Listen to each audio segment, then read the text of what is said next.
What really happened with your host, Mike Rivero. You're listening to the Republic Broadcasting Network, where you'll find out what the Fukushima's going on.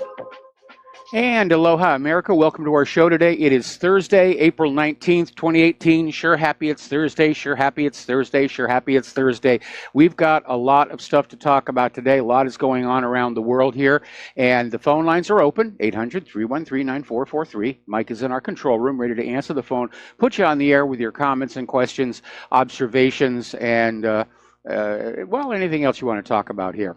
All right, well, today, obviously being April 19th, it's Patriots Day, and it is the anniversary of the battles of Lexington and Concord, which kicked off the American Revolution. Basically, tensions were building between the 13 original American colonies and the British authorities, particularly in Massachusetts. So, on the night of April 18th, British troops marched from Boston to nearby Concord in order to confiscate the military arms of the colonists. Paul Revere and these other riders sounded the alarm. The colonial militiamen mobilized, and the British did not come out of it very well. The war was underway, and in 1783, the colonies formally won their independence, and that is the original Patriots' Day.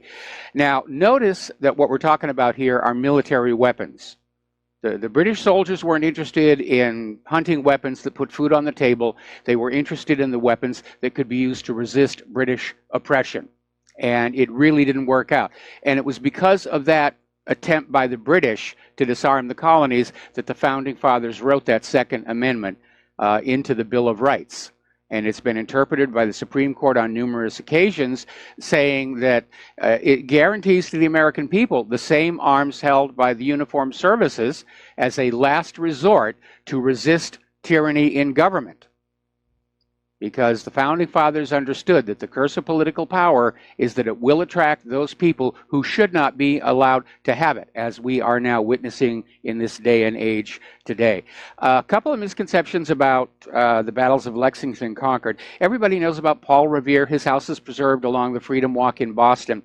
Paul Revere didn't actually complete the ride. He stopped to have a meal, and the British caught him.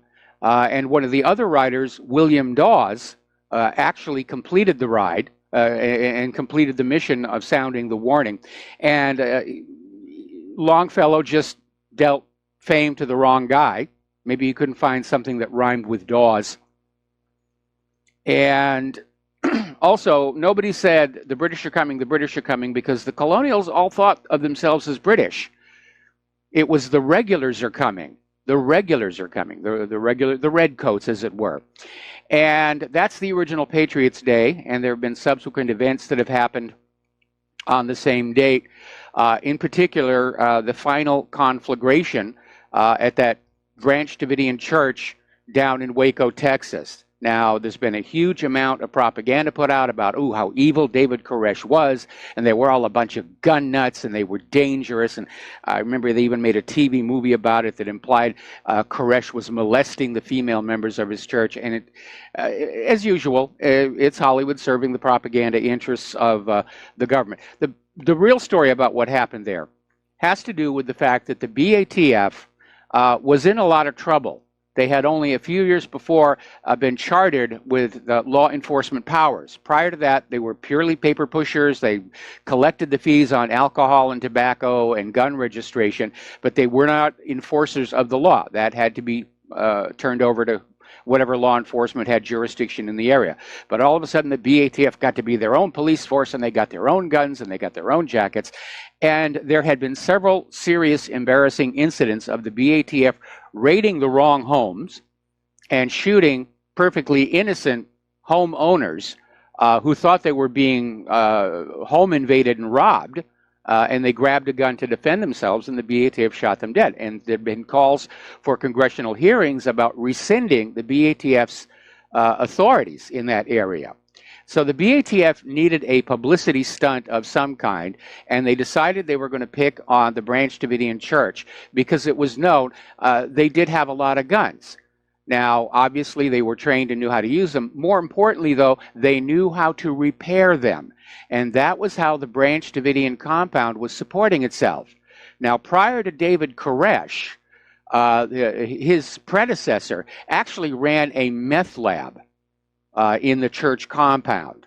And when David Koresh took over, the first thing he did was he called the police and said, "There's a meth lab on the property. I want you to remove it." The police came on over, and they took it away. And the church supported itself by buying old, used, broken firearms, refurbishing them, and then selling them at the Texas gun shows. Perfectly legitimate business opportunity. It's Texas. Everybody loves their guns. That's how they funded themselves. And Koresh was on good terms with local law enforcement. In fact, a week before the raid, Koresh had gone shooting with the local sheriffs. And he would bring the ammo, they'd bring their guns, they'd try out each other's weapons. It was all, friendly, neighborly fun. So the BATF figured, we're going to go on in there, we're going to scream that they had illegal weapons, we're going to raid them, we're going to seize all the guns, it's going to look really good on the newspapers. So they got a whole bunch of BATF agents together, and they called the local newspapers to come join them. And that's where things began to go wrong, because the reporter, one of the reporters assigned to cover the BATF, was friends with David Koresh. Waco's kind of a small town, everybody knows everybody.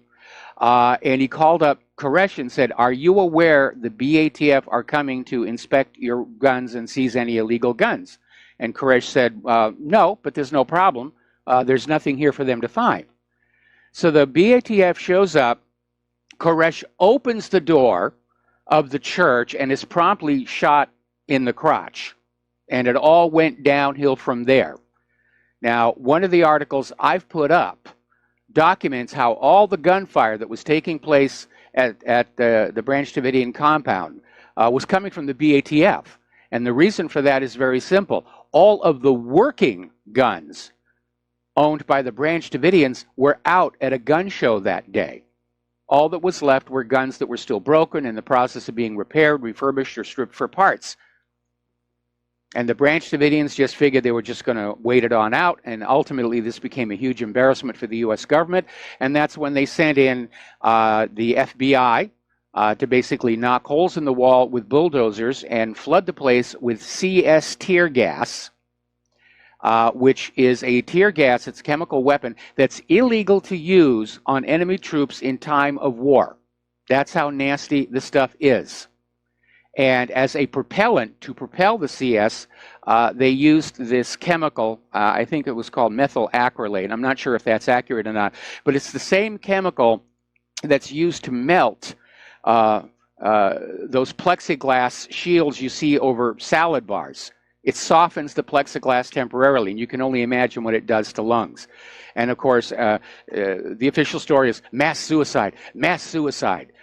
They burned themselves up. We know they did it. And that, too, is a lie, because most of the bodies were never autopsied. In fact, they were allowed to basically decay away to the point of uselessness. But there were some autopsies conducted. None of the lungs showed any sign of smoke inhalation, meaning they were all dead of the CS gas before the fire started. Now, compare that with what the U.S. claims Assad is doing in Syria. And do other countries have the right to bomb the U.S. because of what happened down in Waco? All right, we're going to do a shout out to our on-air affiliates who are just now rejoining the network. We're sort of commemorating Patriots Day, April 19th, battles of Lexington and Concord, Waco. We're going to be talking about the Oklahoma City bombing for a little bit, but first we're going to take a phone call from Kevin in West Virginia. Aloha, Kevin. Welcome to the show. What's on your mind? Hey, Mr. Mike. I hope you're having a great and wonderful day. One of my questions that I have in this grand puzzle of Syria, if one of the puzzle pieces could be, there's a recording of Jared Kushner promising the head of Assad to the Saudi prince. I'm sorry. Repeat that last part again. There's a recording of Jared Kushner during the inauguration, when Trump first went over to Syria over to Saudi Arabia. Yeah. After he was inaugurated with Jared Kushner. And there is a recording of Jared Kushner promising the head of Bashar al-Assad to the Saudi prince. Could this be one of the driving forces why we went ahead and bombed them without any evidence. I'm wondering if that's one of the driving I think it's factors more a case behind of bravado than anything else. Everybody loves to talk tough. We're hearing it from everybody in the U.S. government. We're the best. They're thumping their chests, and I think that's what Jared Kushner was doing. I don't think the U.S. is going to invade a country just to get the head of state. The sole exception to that, of course, being Panama. And Bush needed to get Manuel Noriega punching out license plates in Florida because Noriega had tried to blackmail the Bush family over their use of Panama as a waypoint for that whole Iran-Contra gun and drug running operation. Absolutely. And then the other thing that I was wondering as well, if I was an enemy of Syria, speaking of Saudi Arabia or Israel, and you have the United States coming out and saying we're locked and loaded, I would assume and I would expect another false flag within the next couple of weeks. I agree. Would you? In fact, I think it's going to be sooner than that because the last false flag is just blown up in their face and they need a distraction. Already the corporate media is out there saying, oh, well, Russia and Syria, they've cleaned up Duma, and that's why the inspectors are not going to find anything. I mean, they're just lying left and right, trying to recover from this epic fail. And my guess is that if they don't see that they're getting traction with the American people, there will be another false flag, and it'll be big and nasty and bloody, so that everybody moves on and forgets about the last lie. Sure, I totally get it, and I don't think this has anything to do with making North Korea, and China come to the table. That agreement was already struck, a few months ago, to denuclearize and to a 10-year agreement with North Korea and South Korea for unification. I don't think that has anything to do with it either. But I am concerned that there is going to be another false flag, and I am concerned that if we do what we did, shooting missiles off into Syria, that Russia won't have restraint this next time. I am a little worried about that. Yeah, I think you should be worried about it. And of course, Nikki Haley's been up at the UN saying that she's expecting Assad to launch a chemical weapon here in the United States of America. And obviously, chemical attacks in Syria lack a sense of immediacy and threat to the American people. And so I'm expecting there will be something here in the U.S., a chemical 9/11, if you will, where everybody's going to say, oh, my goodness, it could have been me, or I have family and friends there, and get everybody so worked up they lose their capacity to think rationally. Sure, absolutely. And there was other big breaking news today. McCabe, he's being... I don't know if it was an indictment or something with McCabe saying that he will sing. If he goes down, he's bringing everybody down with him. My question is, Jeff Sessions, where are you? Well, apparently, I.G. Horowitz did the referral himself and sent it to the Department of Justice. Now, obviously, Sessions can overrule it, but if Sessions quashes it and fails to act on the referral sent over by Congress, at that point, I think it's time for Trump to fire him and get somebody in there who's going to do the job. And I understand everybody's telling Trump, don't go there, don't go to the Clinton Foundation, don't go to the email server, you'll bring down the entire government. But at this point, it's like we had the caller called in yesterday, let the truth be told, though the heavens may fall. Absolutely. Will you give Miss Claire the best? And I hope you have a great and wonderful day, sir. Well, thank you very much. And we're going to switch over to Pete in Florida. Aloha, Pete. Welcome to the show. What's on your mind? Hi, Mike. This kind of branches onto the Branch Davidian issue and the Second Amendment issue. I saw in Drudge today the report about some New York upstate farmer who got raided by ICE. They didn't have any kind of a warrant, and they were, roughhousing and whatnot. This right here is sort of the tyranny that's already undermining the Second Amendment, that the fact that if you read that, if you read it simply, if we were all strapped and wearing weapons every day, these police employees wouldn't be this brazen and disrespectful and unprofessional. And I think that Marbury versus Madison itself was probably the greatest act of tyranny when the judge employees decided to make themselves the interpreters of the Constitution instead of reading it as it should have been. No, I disagree with you on that one. Basically, Marbury versus Madison made the American people the interpreters of the Constitution, and basically said, you don't need to wait for the Supreme Court to rule on the constitutionality of a law. If the law is repugnant to the Constitution, it is automatically null and void. Well, there's another part. There's that second part that people overlook, and that's what I'm getting at. And the rest of it reads, and the Supreme Court has established itself or is responsible for interpreting the Constitution. That's why the Supreme Court comes out and pretty much decides everything on a whim instead of throwing it up against the Constitution. I just think that there's way too much corruption going on here, Mike, and I am no question about it. And you raise a valid point, because nowhere in the Constitution is the duty of interpretation assigned to any part of the government. It was supposed to be left up to the American people. We know what the Constitution says. I've got a copy right here. I read it all the time. And that was what that first part of Marbury versus Madison said. If the people realize a law is unconstitutional, they are not bound by it. Right. And I mean, Article 6, Section 2, Subclause 2, or whatever it is, that's part of the Supremacy Clause. It specifically reminds judge employees what their role is, and that is to uphold the Constitution, not to interpret that. And that's my thought for the day. My best to Claire. Have a nice day, sir. All right. Thanks an awful lot. We're going to let you go. And let's get on back to our commemoration of Patriots Day here by talking about something else that happened on April 19th. And that, of course, was the Oklahoma City bombing, which was basically Timothy McVeigh was the patsy.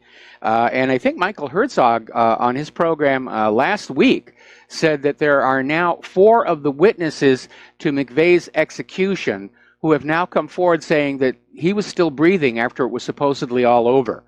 So they probably, had him grow a beard and a mustache and a little plastic surgery, and he's out somewhere in the Midwest managing a Wendy's or something in the witness protection program. But the bombing never really made a lot of sense. I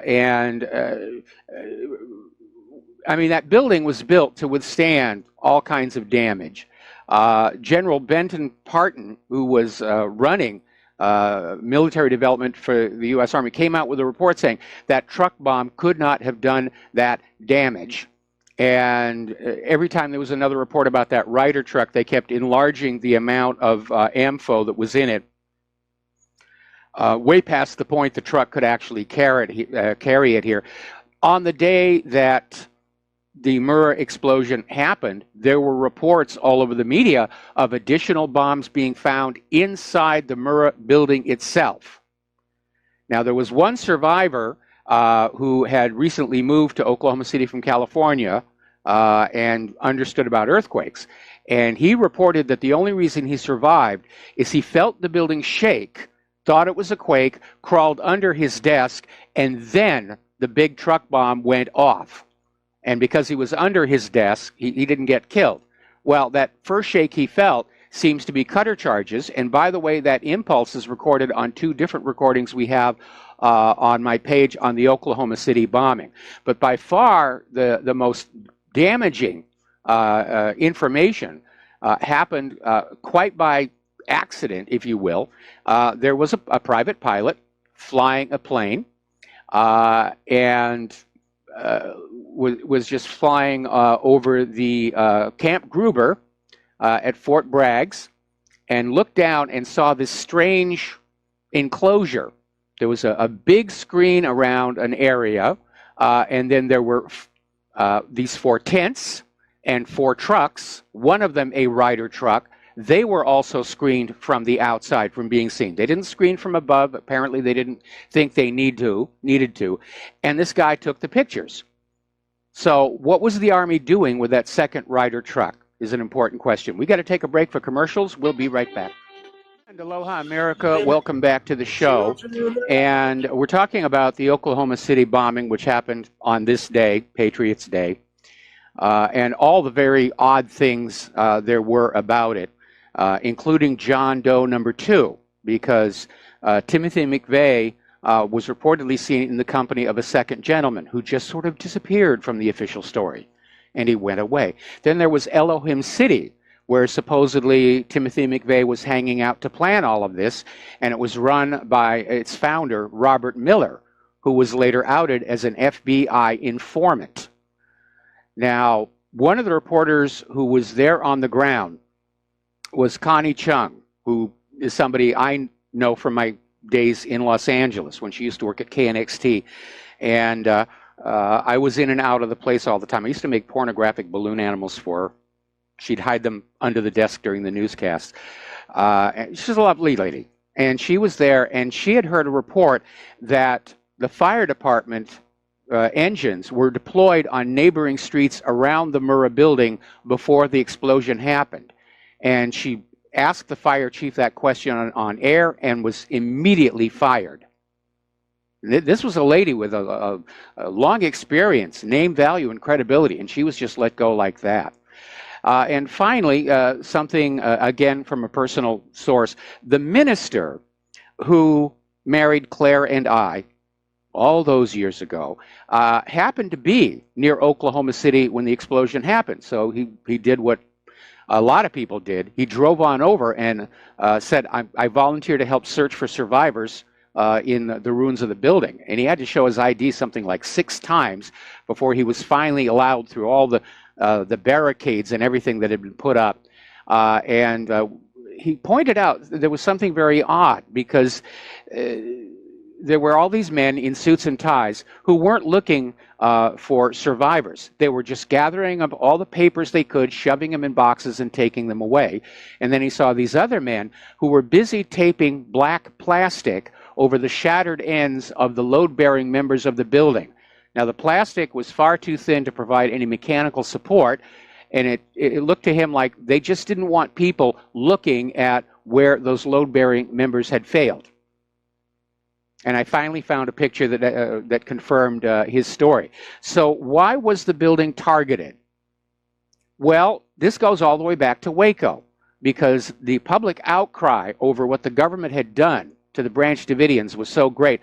Congress had called for formal hearings, and they had demanded all the evidence that the BATF and the FBI had on the Waco case be sent to Washington, D.C. And the FBI and the BATF had collected all that evidence together and stored it in the Murrah Federal Building in Oklahoma City. So all the evidence was destroyed when the building blew up, and the hearings had to be called off. Now, also in that building were medical records from military veterans who were suffering from what later came to be called Gulf War syndrome. And they were told it was all on their head. And these were documents showing that these soldiers had been exposed to depleted uranium and to U.S. chemical weapons in what were called the burn pits, and that there was a legitimate case for these people to be taken care of by the VA. All of that evidence also went up. Conveniently was in the Murrah Federal Building when it all happened. Okay, let's take some phone calls. We're going to start with Jerry in Chicago. Aloha, Jerry. Welcome to the show. What's on your mind? Hello, Mike. Can you hear me? Just barely. Hello? Give me 1 sec. Hello, how about now? You're much better. Thank you. Okay. Yeah, I was calling in about the Murrah's building. I was glued to the television that day, and I remember the governor of the state coming on in an interview saying that we have a bomb squad in the building right now that are trying to defuse at least two bombs. Yes. Okay, now how does that mean a lone truck bomb by Timothy McVeigh if they're defusing 2 more bombs? Well, it doesn't, obviously, and I mean, even CNN was reporting that there were other bombs. The tape of the police radio was saying we've got to get people out of there. There are more bombs. And then the official story was later on declared, no, there was only the one bomb. There was only the one truck. It was all Timothy McVeigh. And, anybody who says anything else is just a tinfoil hat wearing crazy kook conspiracy theorist. But Well, liars, cheats, and thieves, and it's 25 years. That's a quarter of a century so far, because that was 93 that this all happened. Yes. Okay. Well, hey, with that, man, thanks a lot. Keep up the good work. I sent you a donation. I hope you got it. I probably did, and you should have gotten, if it comes by post, you're going to get a letter. If it came electronically, you're going to get an email. Anyway, we're going to take another break here for commercials. We have more callers waiting on the line, and we will be right back. Aloha, America. Welcome back to the show. We're going to go right back to the telephones to Errol in the Netherlands. Aloha, Errol. Welcome back to the show. What's on your mind today? Oh, I hear a big airplane coming over. Maybe you'll hear it. Well, we have okay. a lot of aircraft over us right now. Everybody's taking advantage of the war fever to get their training flights in, and so they're turning and burning over our house all day long. Yeah, but it's okay. It's okay. But what I wanted to say to you about the Oklahoma bombing, it was a patsy. It was a patsy. But we don't have a patsy for Building 7 that happened on 9/11.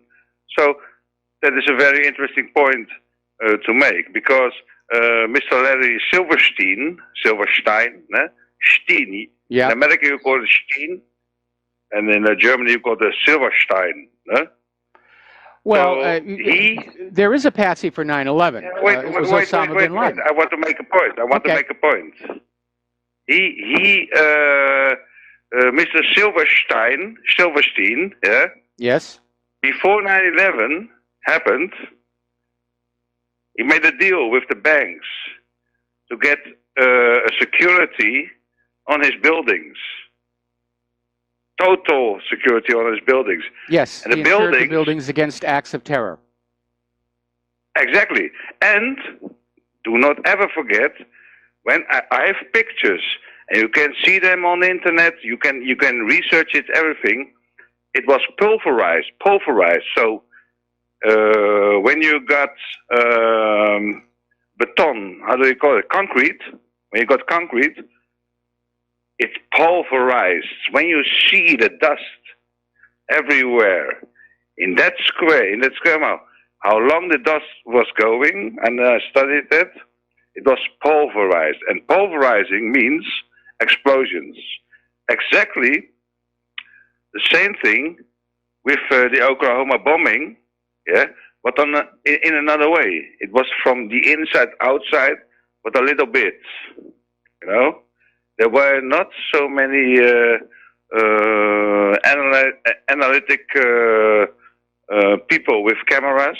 Yes. In that day of time, in the years. What was it?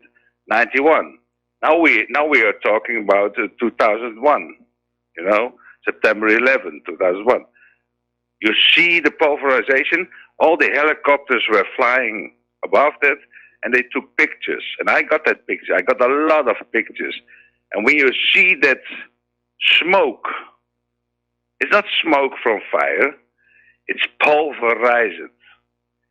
When you see pulverized stuff, yes, you analyze it. Well, that's what General Parton was pointing out in his Eglin blast effect study. Is that for that kind of damage to be done to the building and that kind of pulverization of the concrete takes high brisive explosives, and ANFO does not qualify as that. And that is my point. Just what I want to say is, now they had that time Timothy McVeigh. Okay, that was the Oklahoma City bomb, but that was a test, because who were in those buildings? Who were in those buildings? Who were in who were in those buildings, and who was on 9/11 in Building 7? Exactly the same people. Well, Building 7 was evacuated successfully before it was brought down.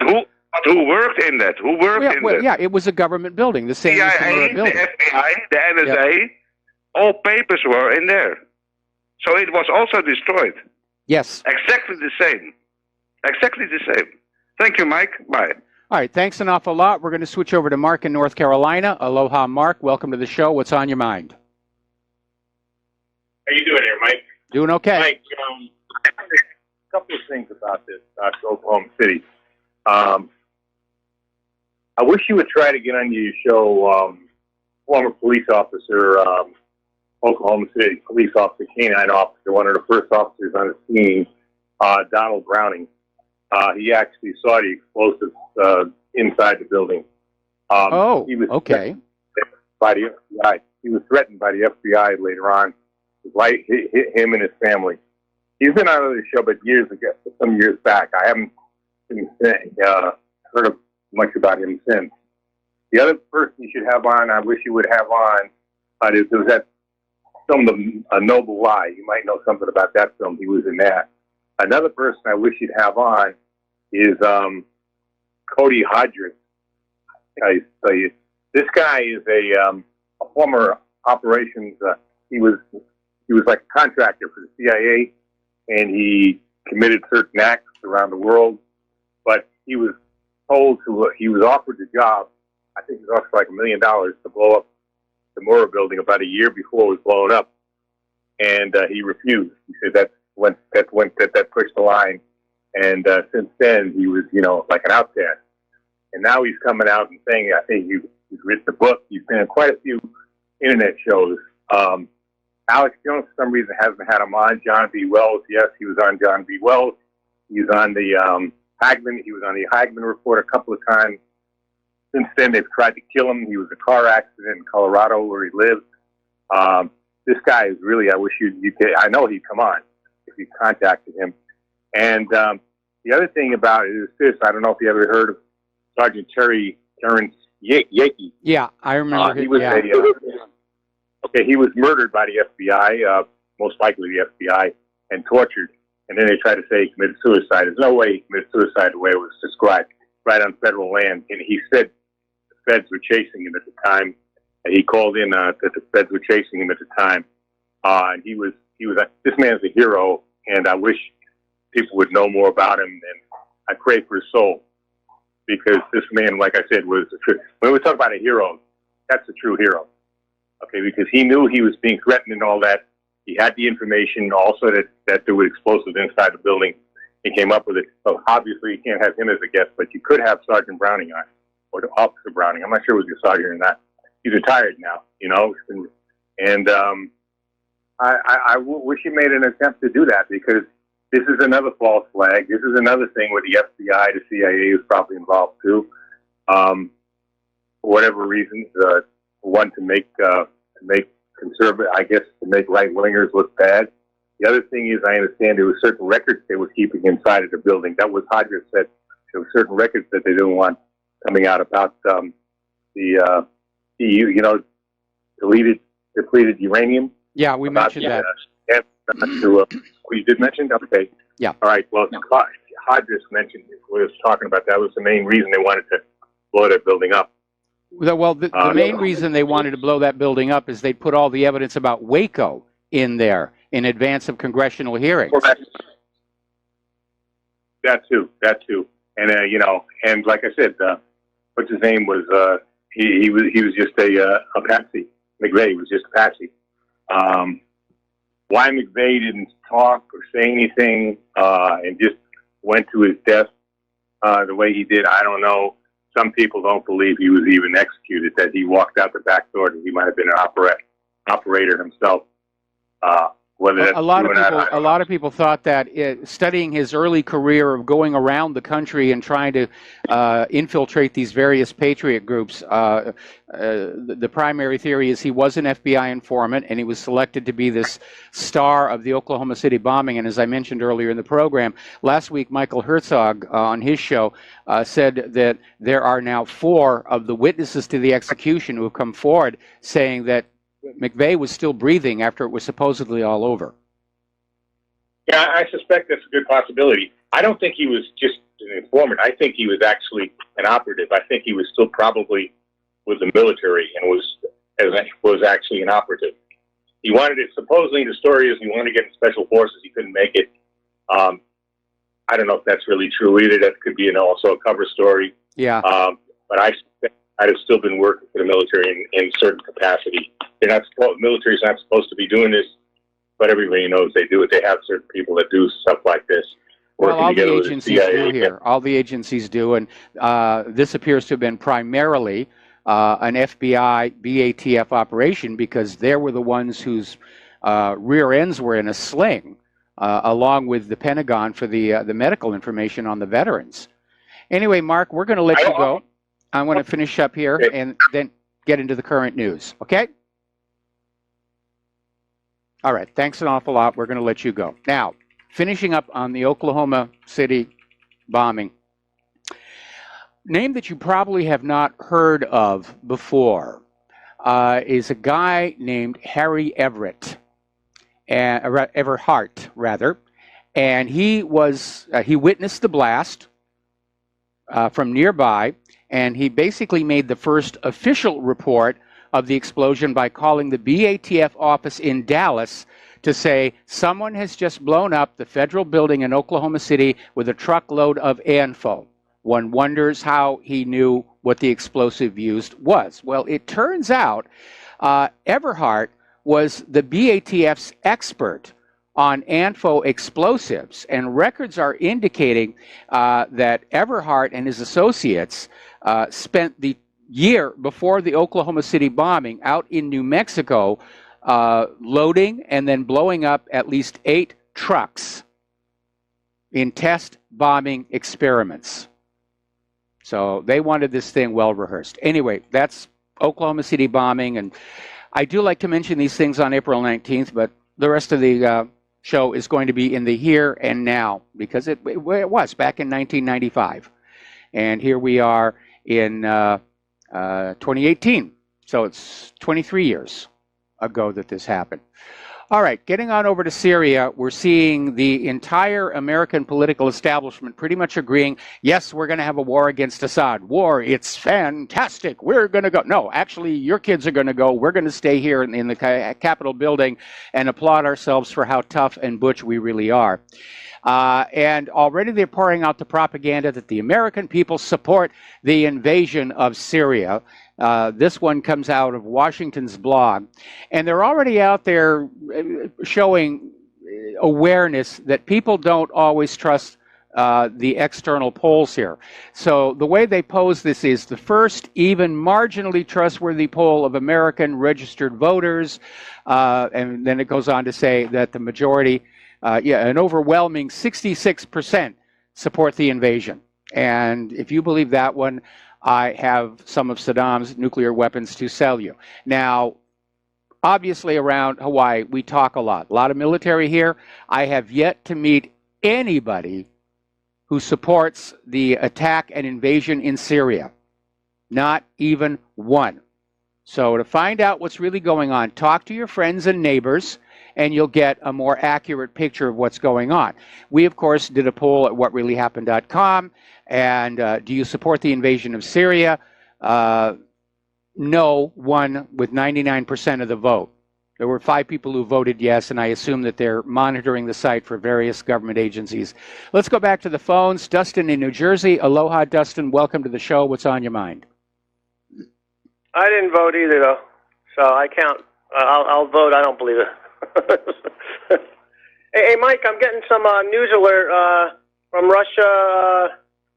Russian Navy has expanded its strategic capabilities, and it's see 1 new subs commission. You have 3 ships and auxiliary ships.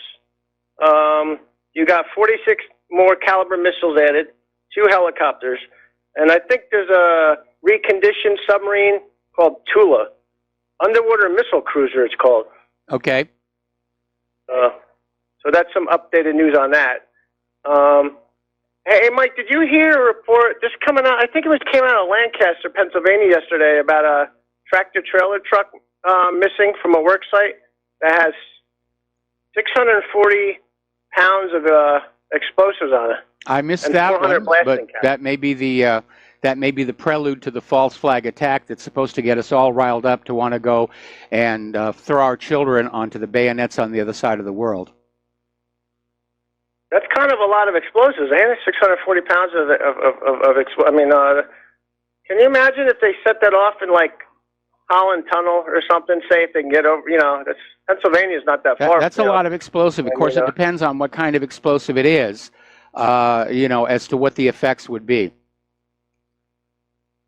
And then I gotta ask you about that police getting ready in riot gear in was it Pittsburgh? Yeah, we're going to be talking about that later in the show. Can I just say something real quick? Like, nobody even knows who Bob Mueller is. Most of the people, they don't give a crap. Yeah. So I can't just. Yeah.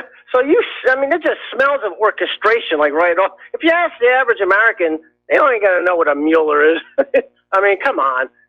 Who's buying this? This is ridiculous. Apparently, Rosenstein has just told Donald Trump that he is not a target of any part of the Mueller probe.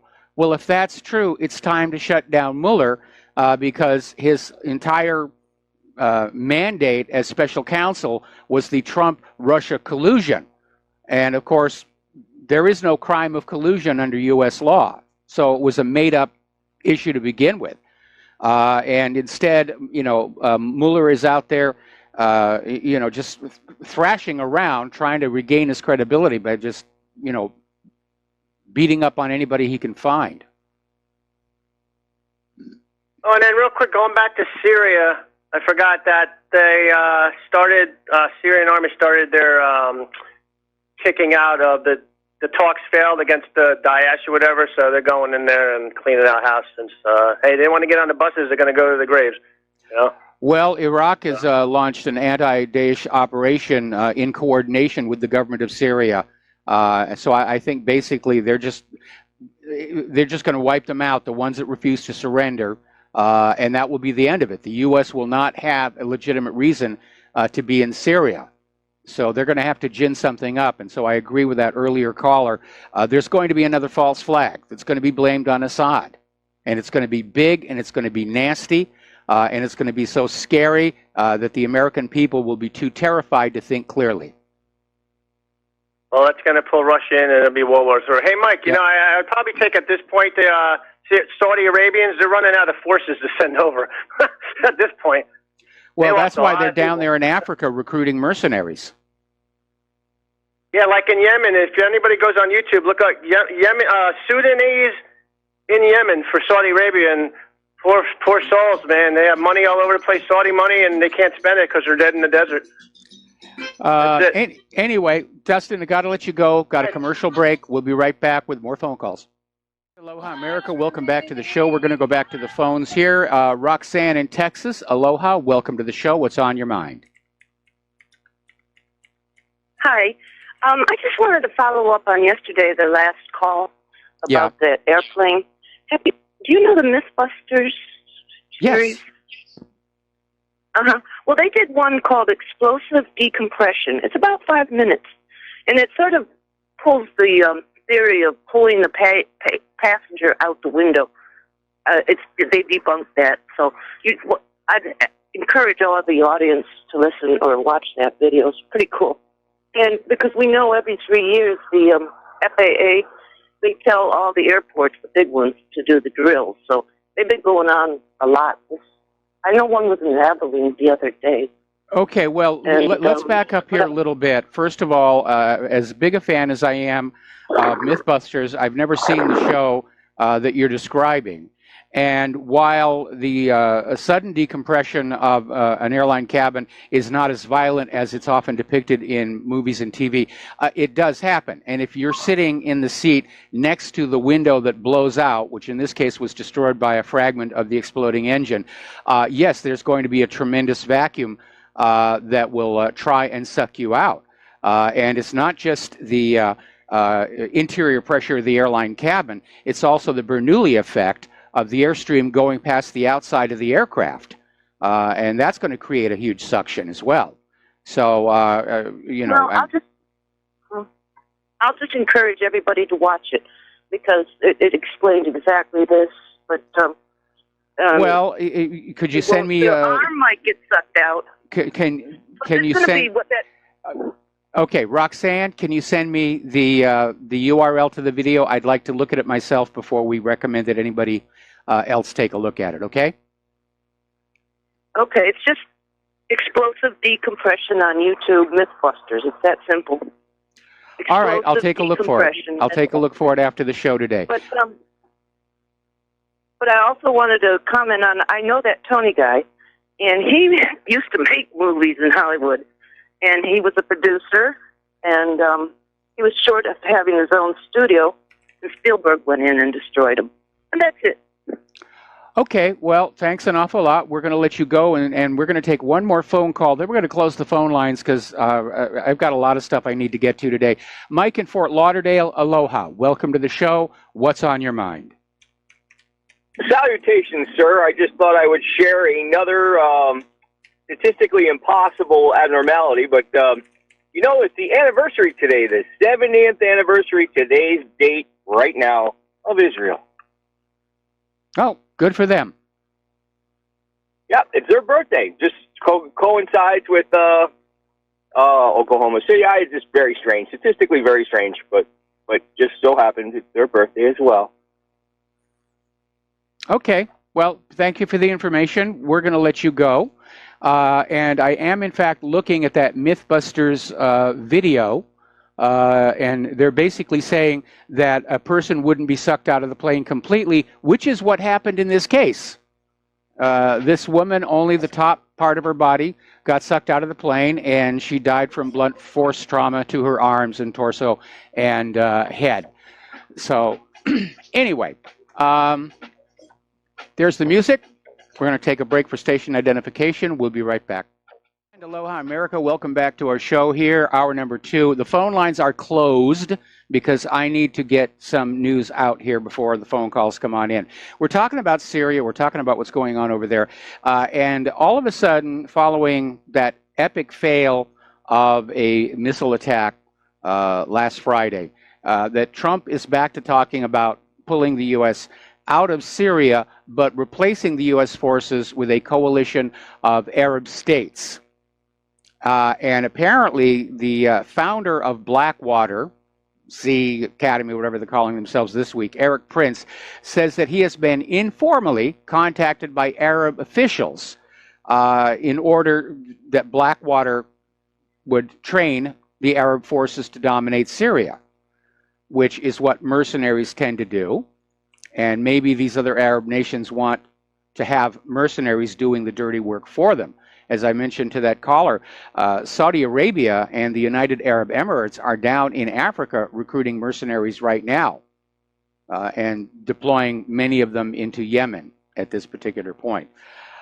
Lockheed Martin is out there strutting their stuff over the not quite stellar success of the Tomahawks last Friday, but they're ready to assist with more missiles.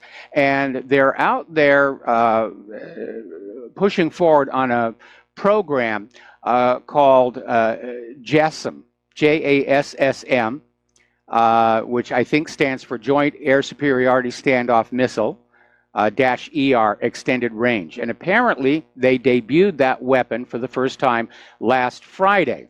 We don't know how well it did, but the Air Force CENTCOM has confirmed that 19 of the JASSM standoff air-launched cruise missiles were used last Friday. They're about $1.75 million each, for those of you who are watching your pennies over there.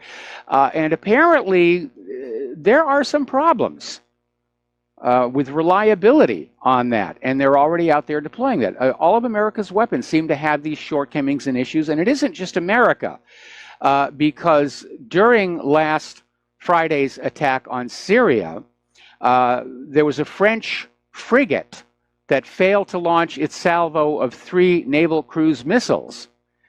Fortunately, there was a sister ship, the Languedoc, which was able to step in and fire their missiles as well. They're saying it's unknown what the technical problem was, but it will be investigated. Especially in the dirt and dust and confusion of war, simple is better. And I think one of the problems that the U.S. is dealing with right now is they've gone too far into this high-tech wonder weapon mentality, which ultimately was the Nazis' big mistake in World War II. And they did come up with some amazing stuff. The first stealth fighter, the first jet fighter plane, the V-1 buzz bomb, the world's first cruise missile, the V-2, the world's first ballistic missile. But they were hideously expensive, and they couldn't produce them in enough volume to materially change the outcome of the war. Now, Syria's forces are continuing to clean out East Ghouta, and they keep stumbling on more and more of these chemical weapons laboratories in the militants' positions. And in the last one, they found containers with chlorine that are from German companies and smoke grenades from Porton Down, Great Britain. So once again, we're finding out that the chemical weapons in Syria aren't from Syria. Now, a lot of articles have come on out basically talking about this fake chemical weapon attack. And apparently reporters tracked down the boy who was sort of featured in that tape. And the story is that apparently they were rounded up and taken to the hospital and treated for dust inhalation, and then they were given food. They were lured to the hospital with food. They didn't have food for that day. And the boy has said there were no chemical weapons. The hospital staff is saying no chemical weapons. The father is saying no chemical weapons. But somebody just went on out and just said, we're going to grab a bunch of people. We're going to make a video, obviously the white helmets. And in keeping with that, in those chemical sites in eastern Ghouta, they're finding white helmet uniforms, jackets, helmets, and so forth. So we know which side the white helmets are actually working on. Now, earlier we were talking about this independent reporter, Pearson Sharp, who got into Duma and was reporting, same thing everybody else is, no signs of a chemical weapon attack. And he basically came on out with a video, which is currently on BitChute, because when he posted it on YouTube, YouTube removed it immediately. So YouTube cannot be trusted at all. Anything that goes up that questions the official story on anything is going to be removed. All right, we're going to do a shout out to our on-air affiliates who are just now rejoining our network. Now, there's been yet another delay in getting the OPCW scientists to the actual site where the chemical weapons were supposed to have been used. And it's been blamed on the Russians, blamed on the Syrians, blamed on so forth. It turns out it's the United Nations Department of Safety and Security that is preventing the chemical inspectors from entering Duma, and they're citing safety concerns. And they're not saying when the scientists will be allowed in there, probably after somebody's planted a bunch of evidence for them to find. And they tried to get to the site the first time, and the first time there was a large crowd there, which right there tells you there's no chemical weapons, or they wouldn't be standing around like that. And the second time is the incident where there was gunfire and an explosion. So it's the UN that's blocking the OPCW from getting on in there. Now, as I mentioned to that caller, Iraq is carrying out airstrikes on Daesh sites in Syria in coordination with the Syrian government. And I think at this point, it's just a matter of time before Daesh, ISIS, ISIL, is, whatever they're calling themselves this week, they're going to be gone. Now, the other day we were talking about how Roger Waters, back on last Friday, was doing a concert in Barcelona. And he, right in the middle of the show, between songs, just read the Syrian White Helmets, the Riot Act. He described them as a fake organization that exists only to create propaganda for jihadists and terrorists. And a lot of people applauded him for saying that. As it turns out, emails have been released showing that the White Helmets approached Roger Waters to give them a plug during his concert, for which they were going to pay him, apparently with funds provided by Saudi Arabia. And I guess Roger Waters decided he was not for sale that cheap, and he just got really kind of ticked off. Now, over in Iran, they're starting to speak up about Trump's impending deadline. They're obviously delighted that the EU has not imposed any new sanctions on Iran.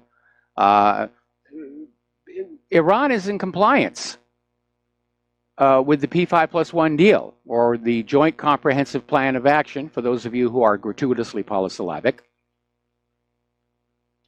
And Iran is saying they are now ready for whatever is going to happen relative to the P5+1 deal. If the deal continues, they will comply with it fully, as they already have been all along. They insist the U.S. comply with their half of it, which the U.S. has not. The U.S. keeps adding more and more sanctions on Iran and making more and more demands for Iran to get rid of its weapons of deterrence. Now, Rouhani is out there saying that Iran has every right to build or acquire any weapons necessary to defend the country from invasion.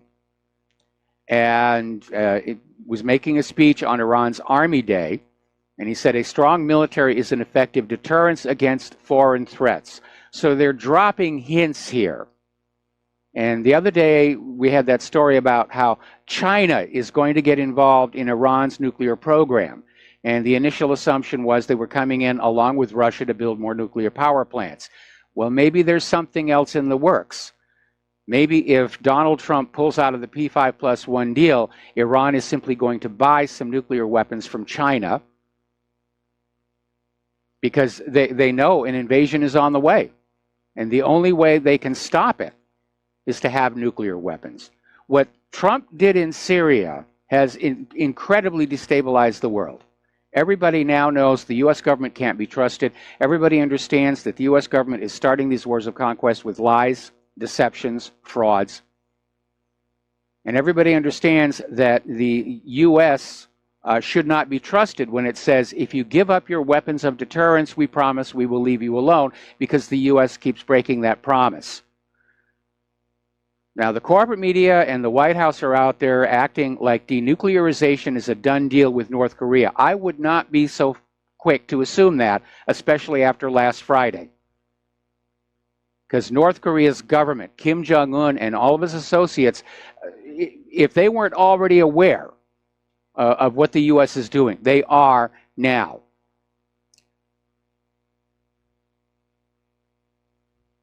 Over in Israel, Netanyahu, who is desperate to distract from his corruption issues, is issuing warnings to Iran, saying that Israel will defend itself against anyone who tries to harm it. Well, Iran hasn't tried to harm Israel.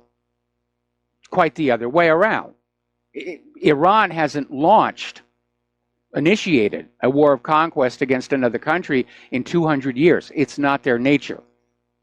And if you contrast that with Israel, Israel can't seem to go 6 months without attacking or bombing somebody. And if they can't find a decent target in Syria or Lebanon, they just go bomb Gaza again, just to stay in practice. Now, Tel Aviv's education minister, Naftali Bennett, is screaming that Iran is trying to break Israel's spirit, which I'm not sure exactly what he means, but he's out there saying the Iranian octopus is trying to strangle us and break our spirit. And he went on to say Israel is stronger than those against us. So I'm getting a strong feeling that Netanyahu, realizing that the U.S. may stumble in the war agenda in Syria, may be about to try and crank up the war with Iran all on his own, knowing that the U.S. government has already committed to coming in on Israel's side of any war, even if Israel starts it. So we're going to see what's happening there. Yemeni forces have targeted an airport on Saudi soil with a domestically manufactured ballistic missile, and I love the way they keep emphasizing that they're making their own rockets. Because every time Yemeni forces do anything, they're saying, oh, Iran is obviously supplying them. Iran is supplying. How is Iran supplying them? Nobody can get in or out past the U.S.-Saudi blockade. They can't get food in there. They can't get medicine in there. You know, how is Iran getting all these rockets and weapons in there? Do they have the Starship Enterprise up overhead with a transporter just beaming the stuff down to the ground?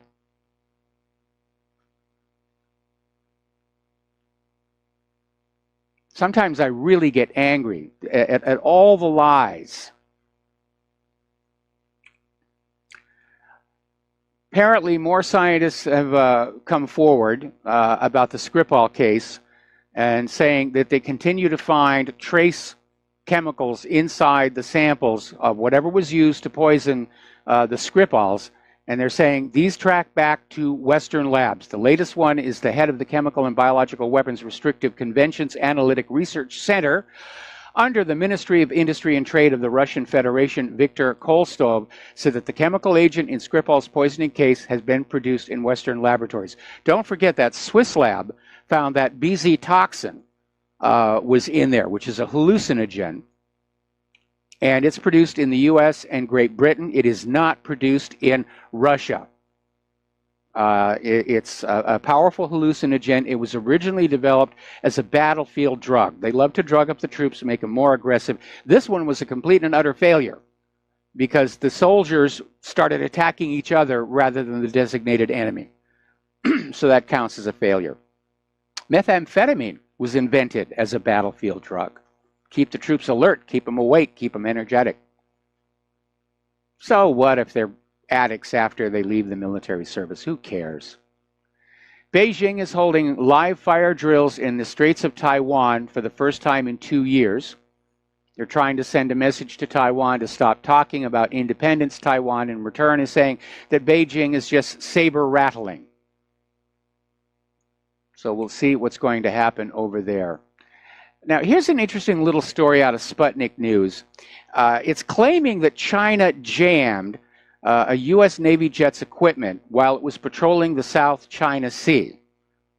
Now, this was a plane launched from the USS Theodore Roosevelt. They like to call it the Big Stick. And according to the Navy, there was this pilot of an EA-18G Growler who said that all of a sudden his equipment stopped working. And this is proof of Chinese jamming. Well, maybe, but given the state of other U.S. weaponry, maybe the stuff just quit. Or maybe China is starting to buy some of Russia's ECM technology. 6 United Nations human rights experts have condemned Israel's use of lethal force against unarmed Palestinian protesters in Gaza. This is not going away. Israel's trying to get on out there and say that anybody who's talking about this is a dirty, filthy, Jew-hating anti-Semite who wants Hitler to come back and gas Jewish babies in the ovens.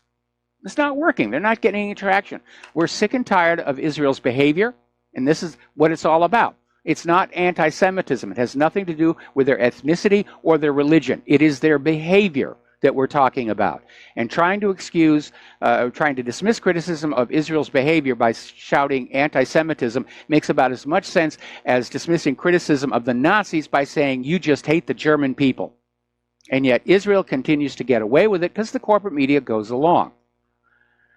So the UN human rights experts are out there condemning what happened. Meanwhile, again, over at YouTube, there was a video about Israel's violence against the protesters, and YouTube has now blocked 28 different countries from being able to see it.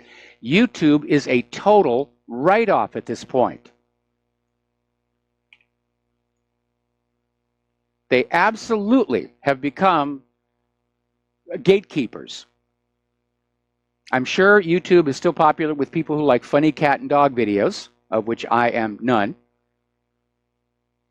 But in terms of getting news out there, we have to switch to those alternative platforms.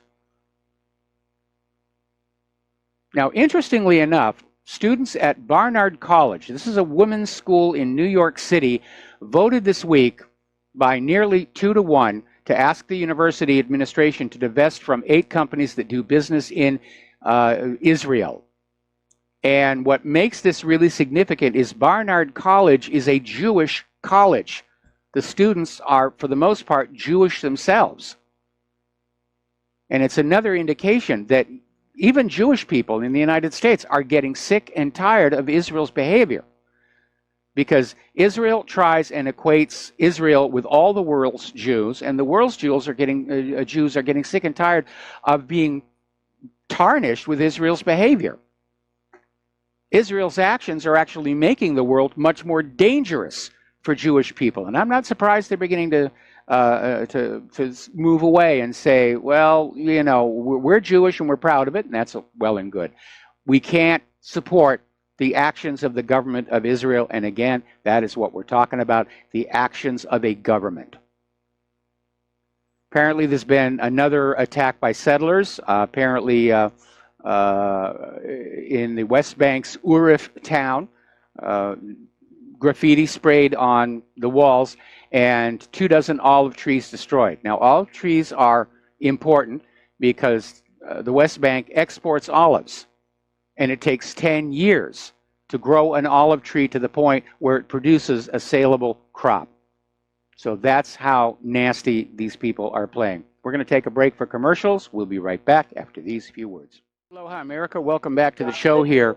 Word is coming out of Syria that apparently some of the U.S. missiles landed intact, and they were recovered with only light damage. I guess they missed their targets. They flew on, they ran out of fuel and glided down to the ground. At least one of them is a Tomahawk. Another one may be that JASSM, which they were using for the first time, and obviously these are going to be on their way to Russia for analysis and reverse engineering. Remember how the Iranians brought down that drone a few years ago? They tricked it. They overrode the GPS signal, and the drone thought it was landing at its normal base, and instead it landed inside Iran. They reverse engineered it, and now they have drones. Russia apparently has developed 3 new types of ECM specifically to use against drones. Their code name is Pistachio, Sapsen, and Taran. And apparently these are ECM weapons that will block the remote radio control, shout it down, take it over, and allow these devices to basically hijack the drones in midair and direct them wherever Russia wants them to go, crash them into the ground, maybe even turn them around and use them back against whoever. But one area that the Russians are clearly way ahead of the United States is electronic countermeasures. And it may be because the U.S. military-industrial complex has gone down that route of these very complicated high-tech weapons. And the more complex you make something, the more vulnerabilities it is likely to have. We've learned that the hard way just working with our ordinary computers. And I'm seeing more and more people are yearning for the days when computers were very simple and relatively secure. I understand somebody has rebooted the old Commodore 64 for us nostalgia freaks. And today they're very complicated. You can't look inside. The hackers are just having a field day with it. The Army has announced upcoming deployments to Europe, Iraq, and Afghanistan. They still can't get a handle on Iraq and Afghanistan, and it's going to be 2 brigades and a regiment are heading abroad. The 3rd Cavalry Regiment will head to Iraq, and the 101st Airborne Division Sustainment Brigade will go to Afghanistan, while the 4th Combat Aviation Brigade heads to Europe. So, more troops onto the front lines here. It does seem like it's only a matter of time before there's an outright real war. We've gone past what was happening during the Cold War, where it was the U.S. and the Soviet Union glaring at each other, hurling a lot of insults back and forth, and the military-industrial complex was just cleaning up. Article out of defensenews.com, losing U.S. air superiority risks the ground forces. And they're basically talking about how Russia and China's military aviation has caught up and in some cases surpassed that of the United States. And they're bemoaning the reemergence of great power competition. This is a beg for more money. Well, that's not going to solve the problem. Look how much money the F-35 cost and how poorly it does. If it gets into a dogfight, it can be beaten by 1970s vintage aircraft. You don't need more money, you need more smarts. You need to spend the money more effectively. Now, in Russia and China, the armaments companies are owned by the government. Their job is to produce weapons that are cost effective. Here in the U.S., military procurement is privatized, and we're seeing the results. Hideously expensive weapons with all kinds of problems. We've been down the list before. The F-35, the F-22, the littoral combat ships, Freedom and Independence class. The Gerald R. Ford's got serious problems. The Zumwalt stealth destroyer has problems. They can't make the stuff work. And here they are asking for more money so they can make more stuff that doesn't really work. On that road lies madness. We're going to take, no, I got another minute here. The United States National Reconnaissance Office has a reputation for building and buying these gigantic, huge spy satellites and then having to get equally huge rockets to loft them into orbit. Apparently, they're going a different direction, and they're starting to realize that they can do what they need to do with much smaller spy satellites, which are also going to be more difficult to detect and intercept in the event that war breaks out in low Earth orbit. So they're starting to build little tiny spy satellites, and they're putting out tenders for smaller launch vehicles to put them into orbit. And it's a change of thinking. They're starting to think small and less costly. We're going to take a break for commercials, and we will be right back. Aloha, America. Welcome back to our show here. And over in Greece, some of the politicians there are getting a little upset under the excuse of countering the refugee influx. NATO has been upgrading their bases. And apparently the leader of the Communist Party of Greece, Dimitris Kotsoupas, is out there saying that there are more NATO facilities than most Greeks are aware of, and even worse, the United States is now stockpiling nuclear weapons in Greece, which would make it a target in the event of a nuclear exchange, and he's not happy about it. And I can understand why. It's amazing here. All right, let's talk about the local politics. A lot of stuff is going on here. The Justice Office of the Inspector General has sent a criminal referral regarding Andrew McCabe to the U.S. Attorney's Office in the District of Columbia. And McCabe's spokesperson has declined to comment. They just had a headline on, or rather a lower third on Fox News saying it's irrelevant, it's harassment, and so forth and so on. So we'll see what happens. Now, McCabe, if he does face a criminal indictment from the U.S. Attorney in D.C., might decide that he's going to start blowing the whistle on some other people.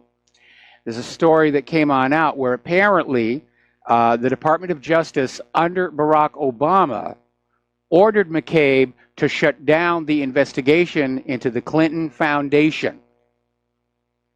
And apparently, as Deputy FBI Director, McCabe received a phone call less than 3 months before the presidential election in 2016 from the Obama Justice Department, in which he was told to shut down the FBI's investigation into the Clinton Foundation.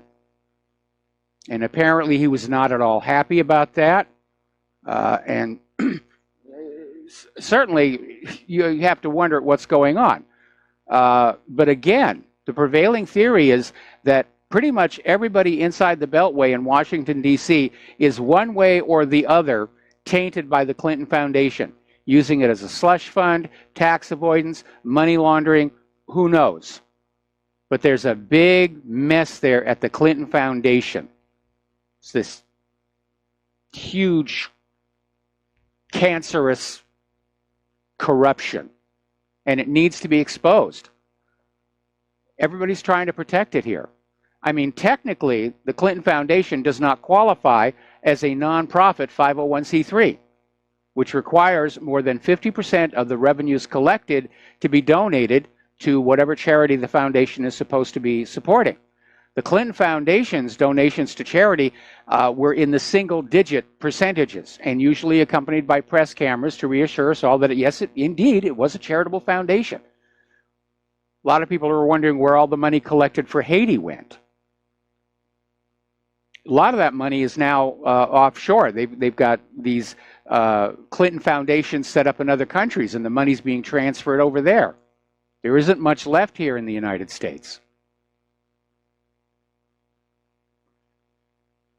By the way, Facebook is censoring that story about McCabe being ordered to shut down the investigation into the Clinton Foundation.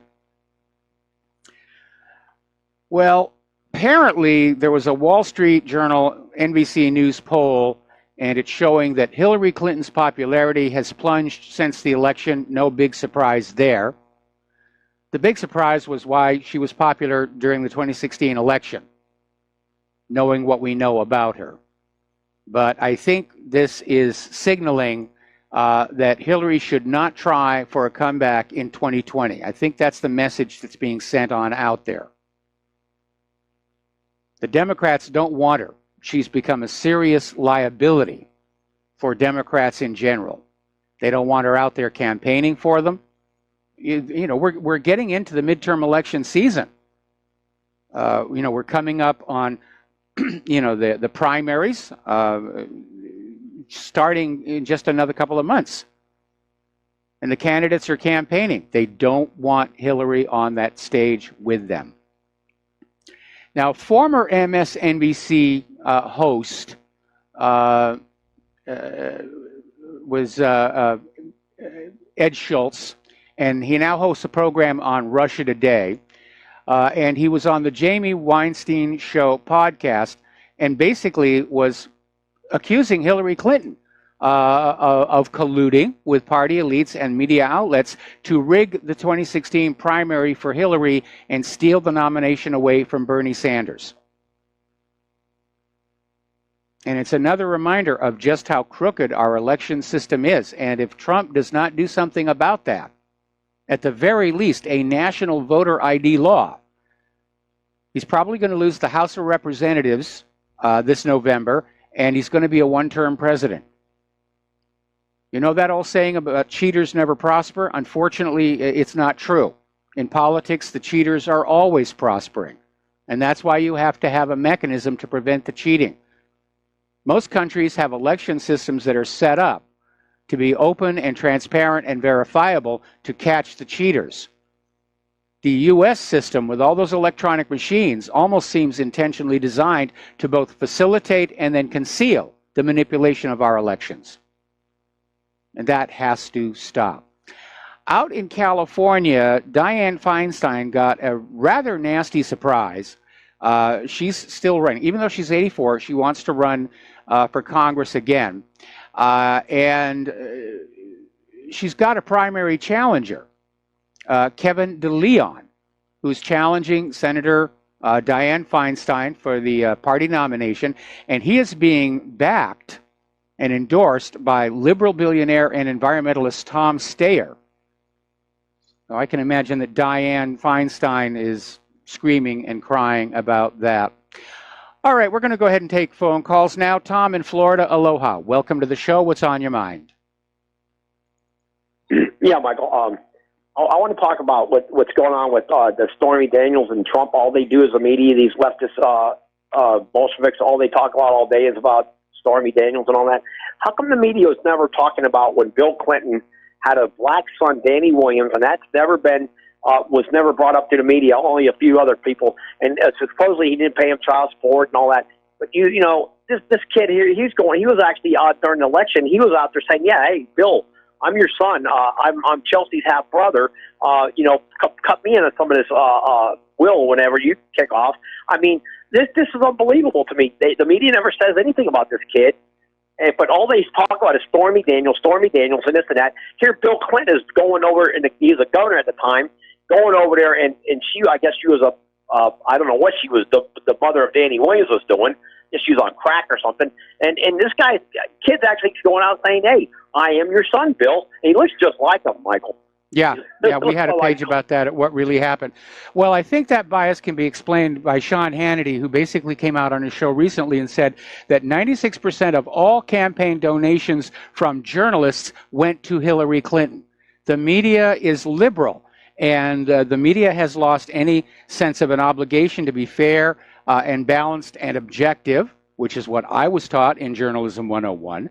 And we're seeing it with YouTube is pulling videos, Facebook is censoring stories. They're all cut up in this liberal fantasy world of we have to have our way, and anything we do to target Republicans and conservatives and deniers, they're all fair game for anything that we can do. Now, as far as this Stormy Daniels thing is concerned, I've stopped caring about it. But I did notice that when CNN ran the story where the sketch she made of the man that she claims threatened her before Trump paid her to stay silent. The sketch looks like her ex-husband. And when CNN ran the story, they intentionally blurred the photo of the ex-husband so people couldn't decide for themselves. Well, Michael, some people say it looks like Comey, and the picture looks like Comey a little bit. And speaking of Comey, Comey, Michael, his wife was a full-blown Democrat, and the three daughters, he has three daughters, Comey, and they were all out campaigning for Hillary during the election. Absolutely. And supposedly the night of the election, the wife of Comey's crying her eyes out. She's all hysterical, and the daughters are all sad and whatever, probably whining too. And it's like, wait a minute. The FBI director's wife basically campaigning for Hillary, the daughters, he's got three daughters, and they're all dejected because Hillary lost, and this guy Comey said he's a Republican? How can he live in a household with three girls, three women are full-blown diehard Democrats? I don't get that picture. And to me, that's right there. I think the more important question here is how much pressure was brought to bear on James Comey by his liberal Democrat wife to not bring charges against Hillary Clinton in the email scandal. Because obviously something happened. I mean, Comey came on out there and said she didn't mean to do wrong.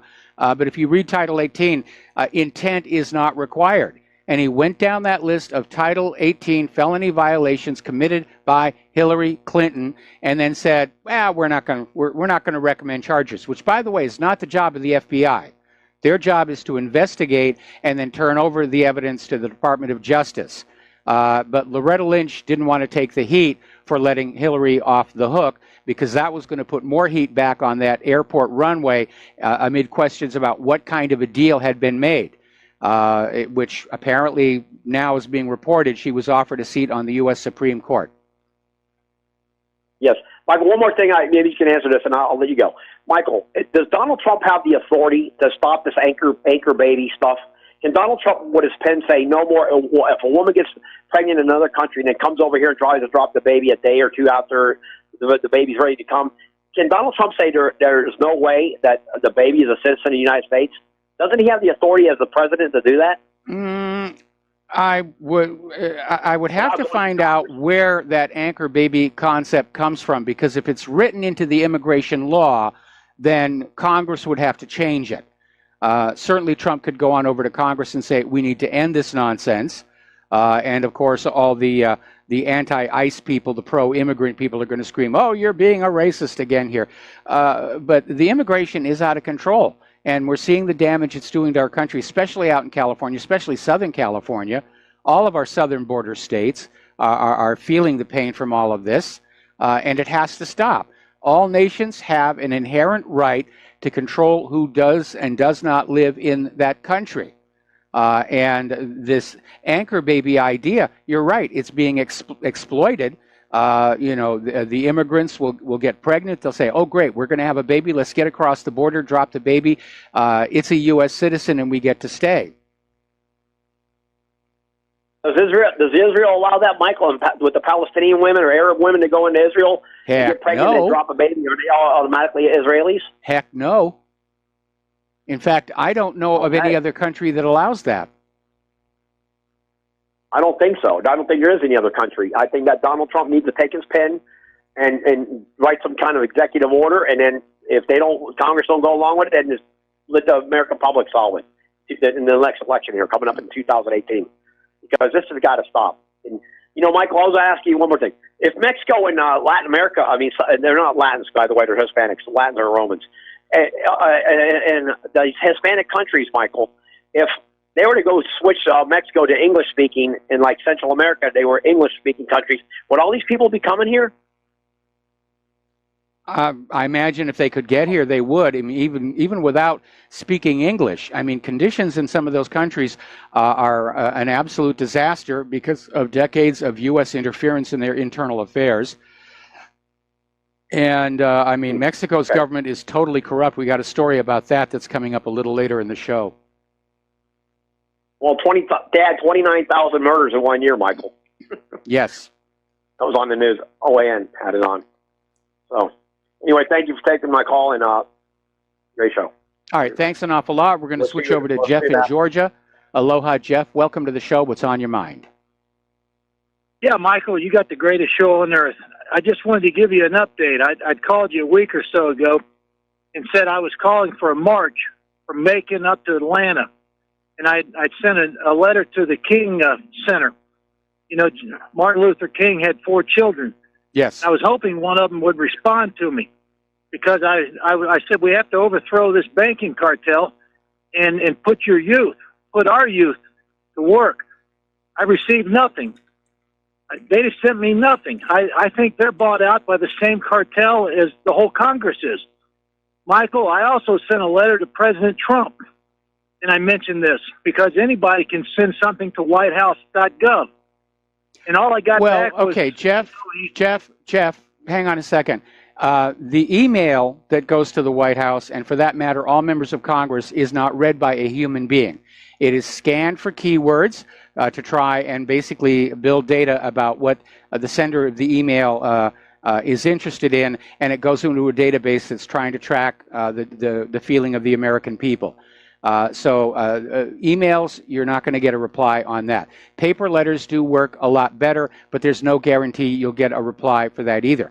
I have been sending some of our own created Christmas cards to the White House every year for a decade, and I've yet to actually get one back. Yes, that's really about all I had, Michael. Okay, but I'll keep you updated on how this goes. All right, well, thank you very much. My only concern is you talk about overthrowing the banking cartel. That carries with it the idea of a violent revolution of some kind. And I'm not saying that that's not appropriate. In fact, if you look at the history of the French Revolution, long before the nobility got their haircuts, the French people started killing the bankers. That's not a coincidence, because they saw the bankers as the first stage in their oppression. All right, so we're going to let Jeff go. We're going to start with Tom in Indiana. I'm probably going to have to take you through the commercial break. What's on your mind? Aloha. I want to ask you about the anchor babies from China. What happens in 20 years when those Chinese citizens decide they want to come back to the United States and also bring their spouses because they're already American citizens because they were born here, and all their children and all their all their children and everybody will be coming to the United States because they're all going to be citizens, right? No, they'll be able to be in the United States because the father is a U.S. citizen, but they're going to have to go through the naturalization process. Well, Barack Obama had wherever he was born. I don't know where he was born at, but he was born right here in Oahu. His mother was a U.S. His mother was a citizen, but his father wasn't. Yes, his father was. So, his real father was Frank Marshall Davis, and he was a U.S. citizen. He and Obama's mother met at the University of Hawaii at Manoa. Anyway, listen, got to let you go. We got to take a break for commercials, and we'll be right back. And aloha, America. Welcome back to the show. We're going to go back to the phones here. Tony in Puerto Rico, aloha. Welcome to the show. What's on your mind? Hello, Mike. Yeah, I have a quick question I need you to clear up for me. I read today where South Korea is going to be negotiating. North Korea is negotiating with South Korea reunification. Yes. But North Korea has to, stop their nuclear program. Well, my question is this: they're bargaining in a position of strength because they have 2 or 3 nukes. Am I correct? Well, see, here's what Kim Jong-un may be thinking. If the Koreas reunify, because so much of the U.S. consumer market depends on products made in South Korea, that the threat of a U.S. invasion basically goes away, and that he may not need to be spending all that money on the nuclear weapons and the rockets. So that may be what Kim Jong-un is talking about. Now, when North Korea says they're willing to talk about denuclearization, what they mean is they want nuclear weapons removed from the entire region. From North Korea, they want the U.S. forces out of South Korea. They want the nukes out of Japan and Guam and wherever else they are in the area, which doesn't mean the U.S. couldn't throw them back in on a moment's notice. But I think there's a little bit of confusion, because what Trump thinks North Korea is talking about is surrendering its weapons of deterrence. And what North Korea is saying is they want a reason to not have to worry about deterrence. I think they're foolish to go down that route. They're making the same mistake that Iraq and Libya and Syria did. But that appears to be what's happening. Okay. My other question is a dumb one, Mike. Forgive me. Who you see running the country, the world in the future? The Eloys or the Morlocks? Well, obviously the Morlocks, which if there's a split in the human race, unfortunately, superiority usually goes to the most savage and ruthless life forms. Evolution has always favored the most savage and ruthless species. To be very honest, though, I think this grand plan for a one-world government is doomed to fail. And I think we're already beginning to see indications that, in point of fact, the world may go back to being a planet with lots and lots of little countries, each taking care of their own needs. There's a little bit of trade and tourism across the borders, and no giant empires with ambitions to rule the entire world. Okay, thank you, Mike. All right, thanks an awful lot. We're going to let you go here. Now, former GOP Representative Blake Farrant he just resigned, and apparently the reason he did, there was an impending House ethics ruling against him regarding allegations he sexually harassed his employees and then lied during his testimony. So he decided he was just going to bail and get out of there rather than face the music for what he'd been apparently doing here. One of our callers mentioned this before. Police in Pittsburgh are being told to keep their riot gear with them at all times. Have it in the car, have it in the office. For some reason, they're concerned that if Trump fires Mueller, that there will be riots in that city. We'll be right back with hour number 3. And aloha, America. Welcome back to our show, hour number 3. The phone lines are open, 800-313-9443. And there's some confusing information coming out about Trump's lawyer, Michael Cohen. And there's concern that was being expressed that Cohen might be turned against Trump if he's facing criminal charges. Now, one thing that concerns me and should concern you about all of this is that attorney-client privilege is being sacrificed on the altar of let's get Trump. And what's going to be next? Doctor-patient confidentiality? One of the requirements of the Affordable Care Act is all medical records are now computerized. And they are being made available to things like insurance companies. So a lot of Trump's friends are worried that Cohen is going to be pressured to come up with something incriminating. Apparently, Alan Dershowitz is saying that Cohen is actually facing life imprisonment for something that the FBI thinks that he has done. That would scare anybody. Then we have this competing piece of information where Deputy Attorney General Rod Rosenstein told President Trump that he is not a target in the Michael Cohen investigation. The investigation is focused solely on Cohen, the president's personal attorney. I'm not sure I would buy that. If I were Trump, I would not take a deep sigh of relief. This may be just to keep Trump off guard until he's blindsided. Meanwhile, Michael Cohen has withdrawn the defamation lawsuits against BuzzFeed and Fusion GPS over that Christopher Steele dossier. So it may have something to do with that either.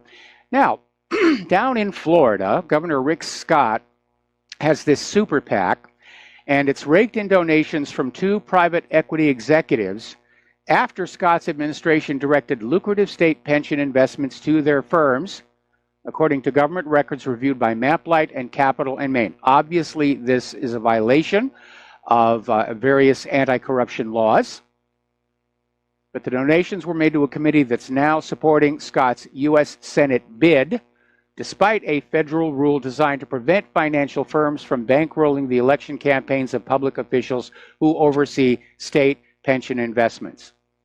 So he's already dirty. I hope the voters in Florida decide they don't want him to represent them in the Senate here. People are still talking about the new head of the CIA is yet to be confirmed, Gina Haspel.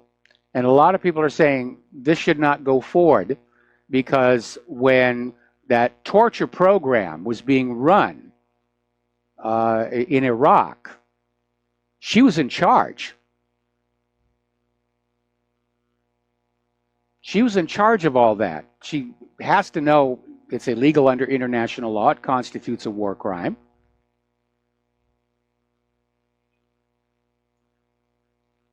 Now, the FBI is still trying to stonewall on the James Comey unredacted memos of conversations that Comey had with President Trump, and Comey wrote the memos to keep a record.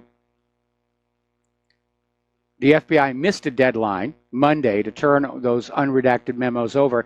Now they're saying it's going to take 16 months to process 8,000 pages of Comey docs in this Freedom of Information Act.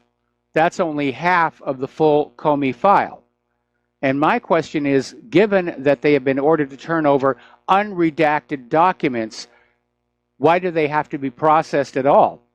Just grab the boxes and deliver them. So the new FBI is the same as the old FBI. Cover-ups, deceptions, frauds, assassinations here. By the way, speaking of Comey, apparently one of his recent book signings, book sales, there were more reporters than actual customers. So the book isn't really doing all that well. Now, this is the story I was mentioning to the caller earlier in the show about how bad things are in Mexico. And this is in the category of political assassinations. Now, their nationwide elections are slated for July 1, where Mexico will choose its next president, along with a whole bunch of down-ballot posts. At least 82 candidates and office holders have been killed since the electoral season kicked off in September. This is the bloodiest presidential race in recent history. Now, speaking of bloody, apparently MS-13 over in New York has apparently threatening to target and kill a cop to make a statement. And we need to remember MS-13 is in this country because of those open borders. Those are bad hombres. So the NYPD is on full alert. So if you're in New York and you see a cop, move very slowly so they don't have an excuse to just gun you down in their paranoia here. Talking about the economic news, we mentioned this before. Iran is switching from the dollar to the euro, and it's basically for all of its foreign currency amounts. They're going to the euro. They're not using the dollar. A lot more countries do that. The dollar is going to be doomed. There's nothing supporting the U.S. dollar. I mean, technically, your future slave labor is what repays those treasury bonds, and the treasury bonds are supposed to be the backing for the US dollar, but there's a treasury bond bubble. There aren't enough Americans, even with all the illegal immigrants and refugees, to ever pay it all off, even if we had full employment, which we are far away from having that. So,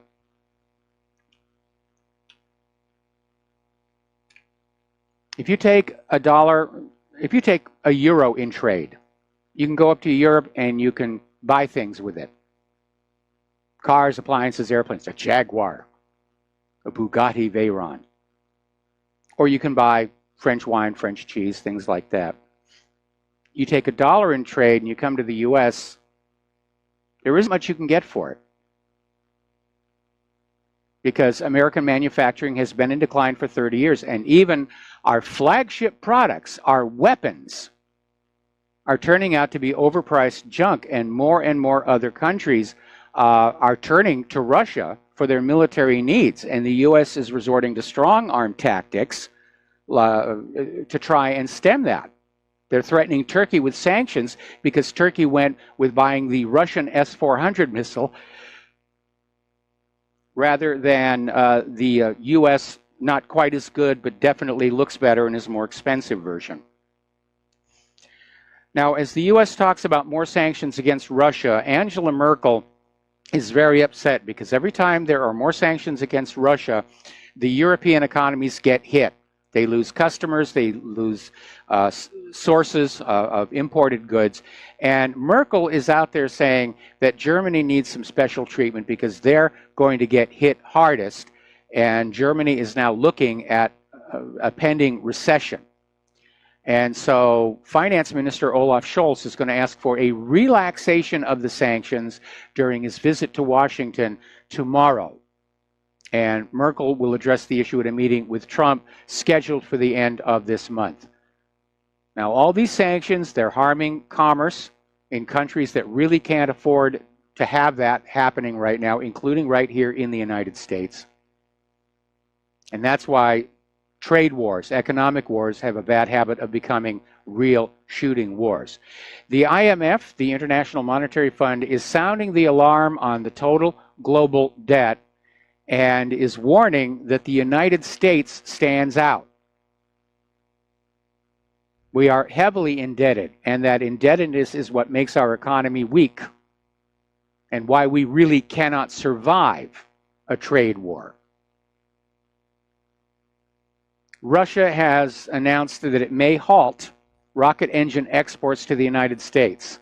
This is really going to sting, because the U.S. Department of Defense is dependent on Russian-manufactured rocket engines to launch their military satellites to low Earth orbit. Now, I know we've got private companies like SpaceX are coming on to try and take over that business, and there's going to be a wonderful opportunity for them to do a lot of business, because Russia is now talking about exiting the satellite launch business, at least for Western countries.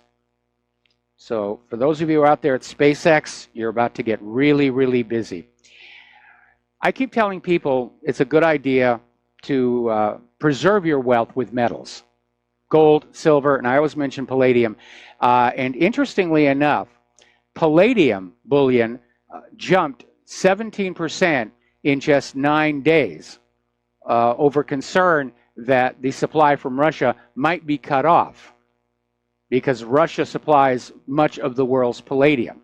Now, palladium is a metal with a lot of high technology uses, and if Russia decides they're going to keep it all to themselves, yeah, it's going to go through the roof here. Brazil is accusing the European Union of instigating a trade war.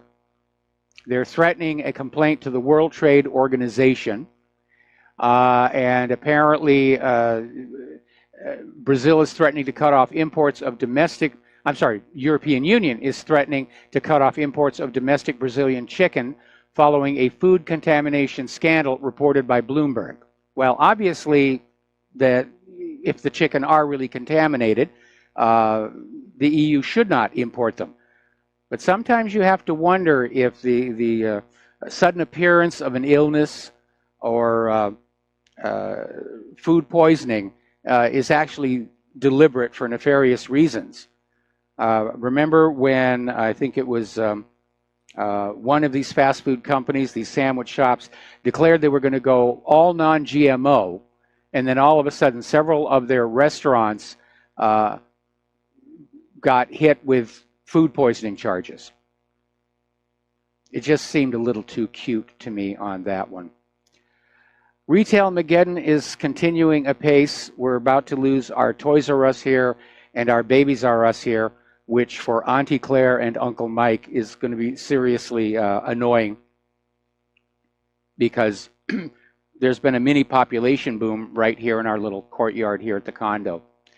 But it's part of a continuing pattern, and it is being predicted.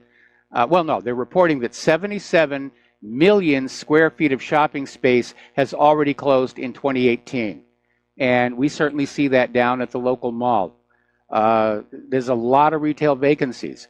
Down at the bottom of the hill, sort of catty corner to the main shopping mall, there was a strip mall. And that emptied out completely. It's now been torn down. It's being used as a storage yard for supplies for the light rail construction. Just down the street from that, there's another mini mall, and it only has one tenant still in it, which is a tattoo parlor. All right, let's take a phone call. Peter in Los Angeles, aloha. Welcome to the show. What's on your mind? Hi, Mike. That restaurant you were thinking of was Chipotle. Yes. Yeah. Hey, you know, with all the wars that are going on and all the economic wars and, you know, I don't know. How many wars are we in now? They officially acknowledge 7. They officially acknowledge 7, but there's probably a lot more covert operations going on that we don't know about. You know, Mike, I'm your age, and I've been in a couple in the past. I know, I do too, man. But the older I get, the more I hear about all this and read about all this stuff, and I think to myself and how I spent my life, I think, what really is worth fighting for? You know, what's really worth it? And I don't know, protecting my family, protecting my friends, or my, it's a really making sure that my kid has a shot at a good, just, fair life. Yeah. That's worth fighting for. I don't know what else really is. All the fights that I have, and I've been in a couple of these things, but they're all here. You know, the fights that I would fight for now, they're all here. Free elections. Yeah. You know? I agree. I absolutely agree. And there's so much wrong with this country.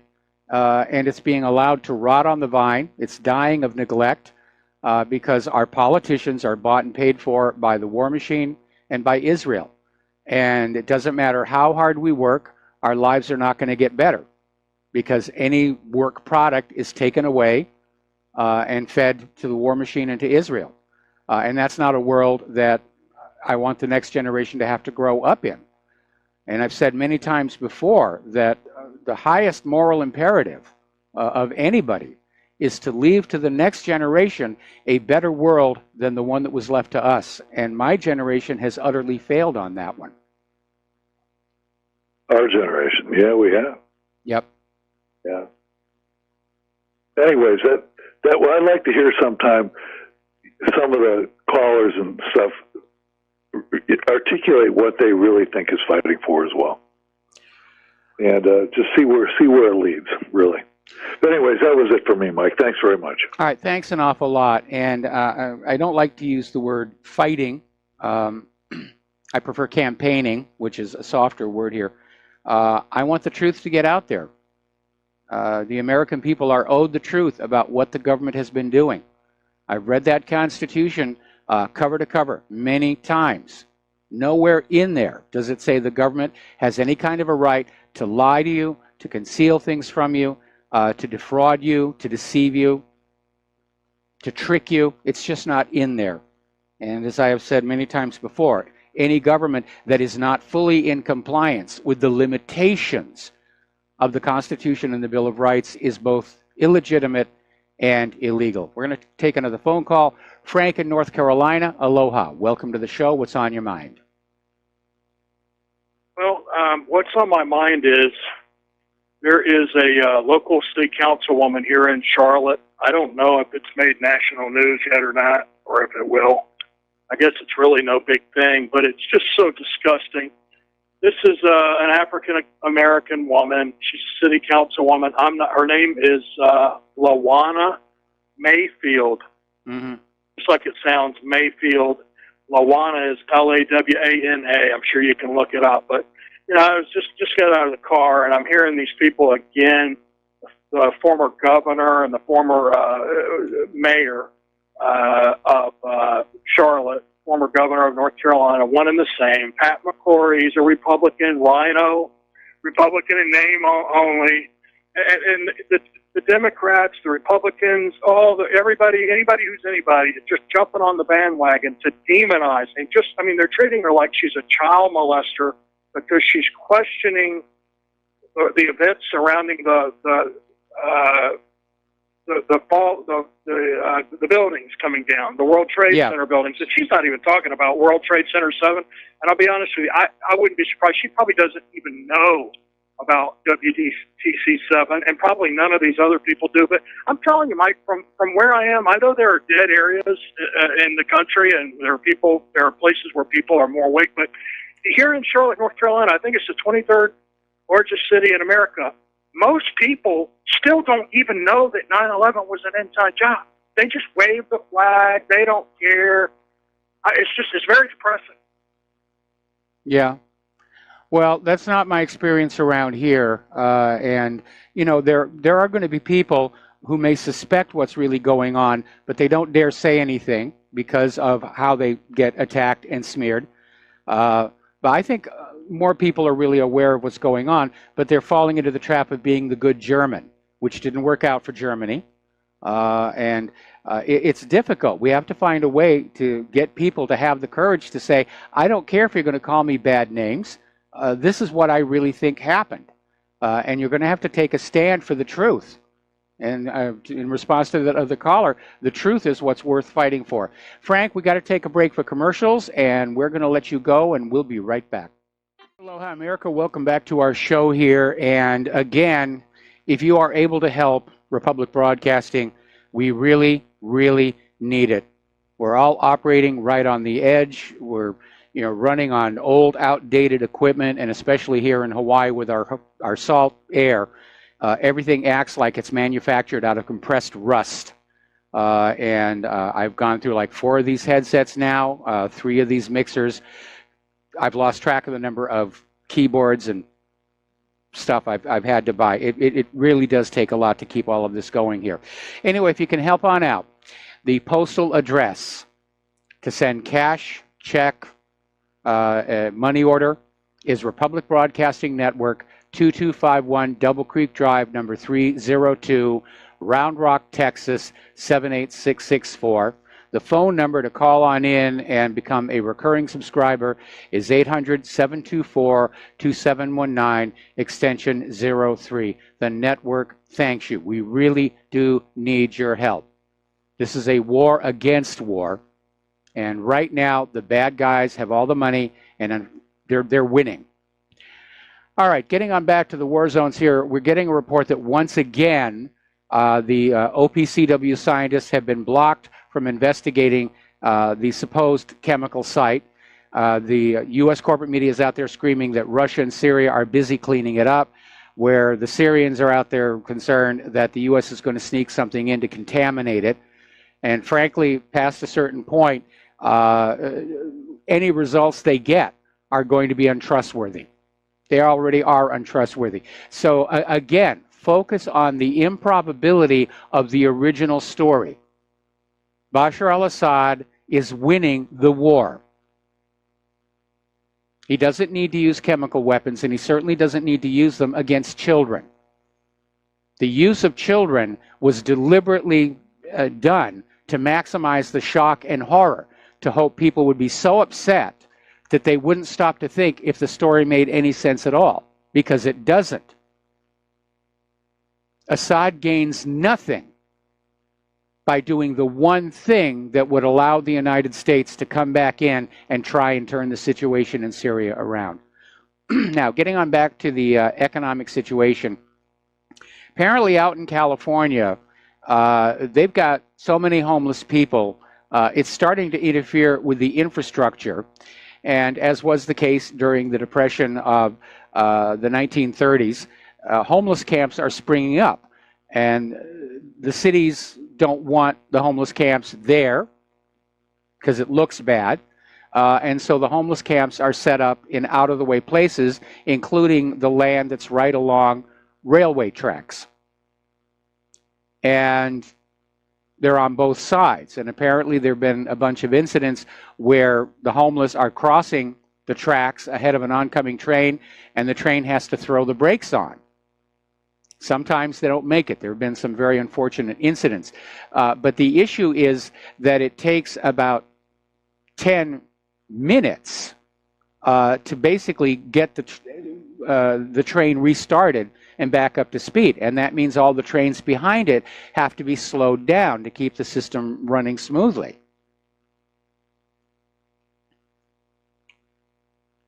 Now, California has finally agreed to deploy 400 National Guard troops, including some to the U.S.-Mexico border.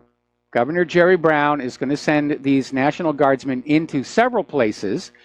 He's not saying how many will go to the U.S.-Mexico border, but he's saying that National Guard members will combat criminal gangs, human traffickers, and illegal firearms and drug smugglers.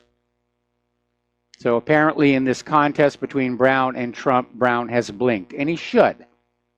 He's not doing a service to the people of California with all of this stalling and open borders.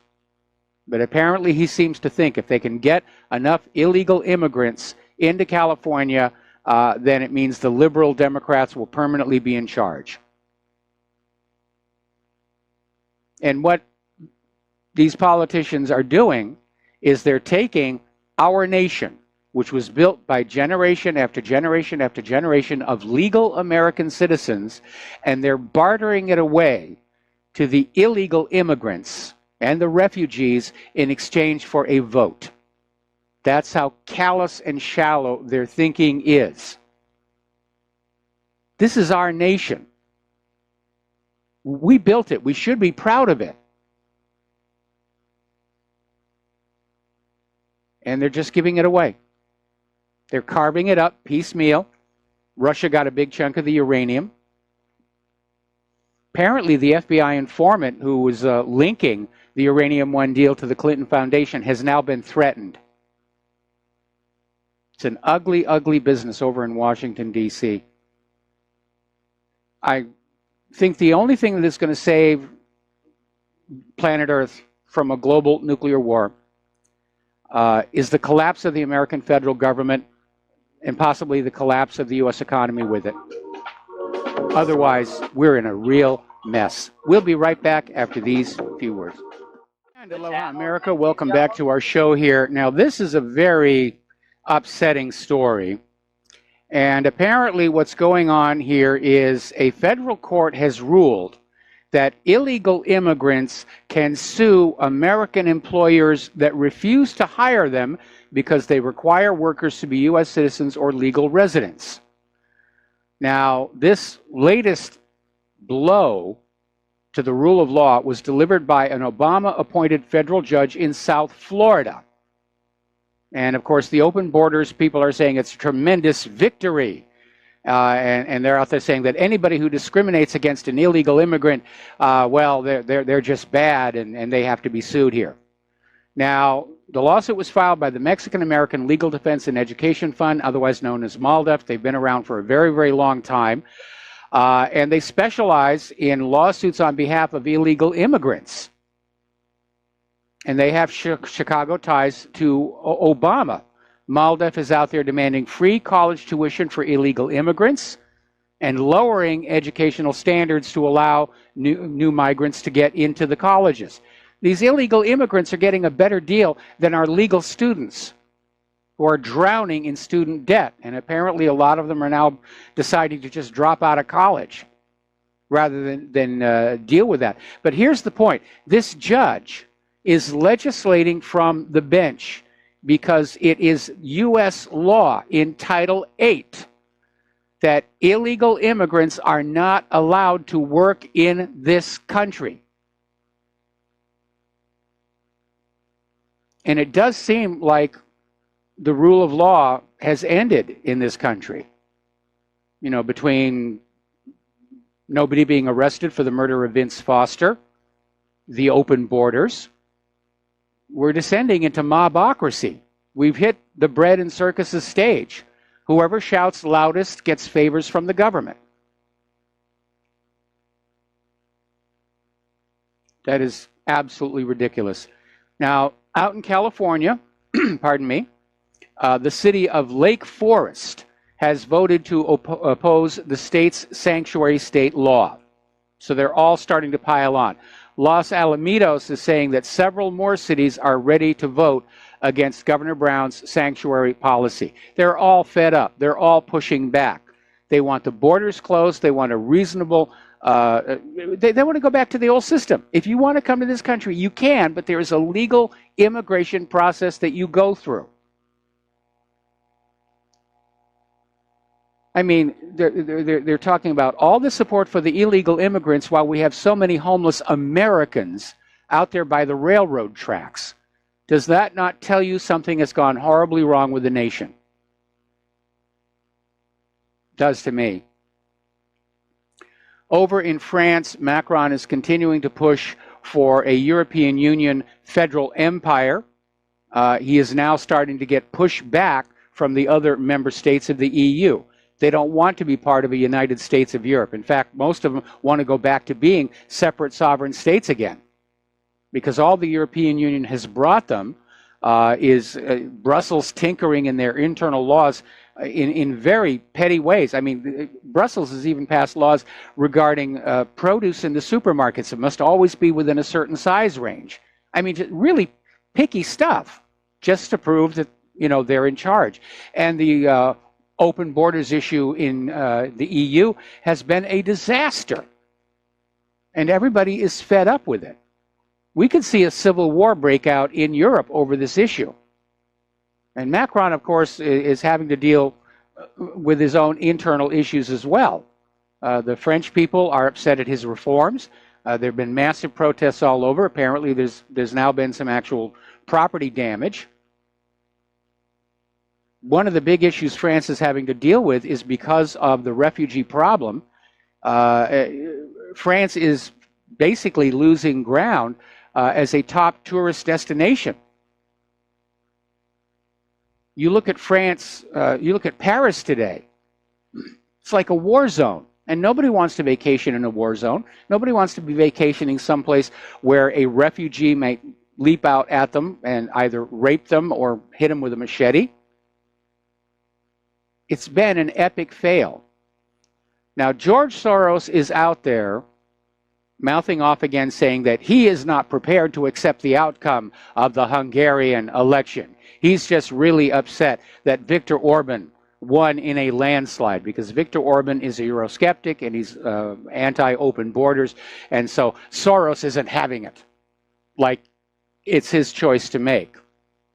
I mean, unless he's talking about hiring assassins to take Orban out, there really isn't much of anything he can do. Meanwhile, Viktor Orban is saying that there's nothing George Soros can do that will force Hungary to open their borders to the refugees again.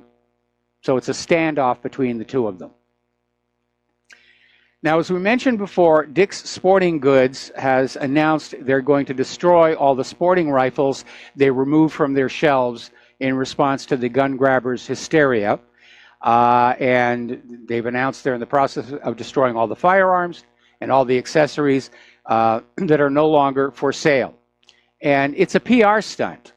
They're trying to lure customers back, because following this decision, a lot of their customers said, we're not coming here anymore. If you cave into the gun grabbers, if you refuse to support the Bill of Rights, we're going to go elsewhere. So Dick's out there trying to take the moral high ground. We're doing this for good reasons. And, of course, they're going to get a tax write-off for the loss. So it's not like they're really suffering all that much. But we all need to do business with businesses that respect the Bill of Rights. And the only real power we, the American people, still have is the power of our wallet. And we need to avoid places like Dick's Sporting Goods for caving in on that Second Amendment. We need to avoid all those stores who went into this transgender bathroom nonsense, the men who claim their women can use the women's bathroom. I mean, it's absurd. We just stop going to those places. We take our business elsewhere. Now, out in California, one of the lawmakers there is proposing a new firearm tax, ostensibly to pay for school security. Now, this is coming from Assemblyman Jim Cooper, and he wants to tax firearms and ammunition sales to fund grants for high schools to hire police to provide campus security. There's only one small problem with that. We saw that down in Parkland. The police stayed outside while the shooting was happening. Now, if Cooper wanted to tax firearms and ammunition in order to provide carryable firearms for the teachers and school staff, I'd be a little bit more on board with that. The other part is that we have, there's a bad habit of government. They'll put a new tax on something and claim it's for a benevolent purpose, and then all of a sudden the tax money is being spent someplace else. It's one of the reasons our light rail project is in such trouble here. Google has found and removed fake ad blockers from the Chrome store, but only after 20 million people were fooled into downloading them. And these bogus ad blockers were discovered by researchers at AdGuard, which is a Moscow-based maker of ad blocking and anti-tracking tech. And apparently the most popular fake ad blocker was Ad Remover for Google Chrome, had over 10 million users. And what it really did was it basically linked those 10 million users into a massive botnet of infected browsers at the author's disposal. You got to be very, very careful about what goes on your computer. And probably you, like my wife Claire, noticed earlier today, the internet seemed to be slower than normal. Of course, here on Oahu with Spectrum, it's kind of hard to tell. We pay for 300 megabits per second. We're lucky if we get 60. But apparently there was an increase in cyber attacks, and of course it's being blamed on Russia. But if you go over to that Norse Viking tracking site, which shows not only the destination but the origin of hacking packets, you find out it was all internal to the United States and Europe, with hardly anything coming out of Russia. This is that virtual 911 we've been talking about.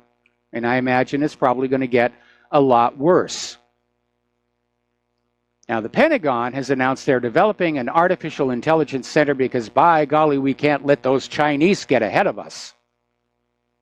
And so what they're going to do is they're going to build a new center. They're going to go on out to all the existing programs developing AI, and they're going to bring it in under one roof and basically work with it there and try and develop the artificial intelligence systems there. Wouldn't it be funny if they turn it on, it looks around and shuts itself off and erases its own hard drives?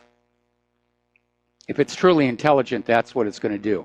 Unfortunately, one of the applications for AI the Pentagon is looking at is autonomous military drones who will decide for themselves who to kill. And this is very scary, given the mistakes AI makes, like the self-driving cars that keep crashing.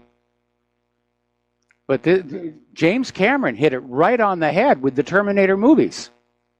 This is what's being built right now. Hunter-seekers overhead. And if you're wearing the wrong color, or you've got the wrong look, or you're too tall, it will kill you. I don't expect these AIs are going to be any better at target designation than the human drone pilots. And I keep going back to that horrible tragedy that happened, I think it was in Iraq, where they simply said anybody who's taller than normal has probably been recruited into the militant forces.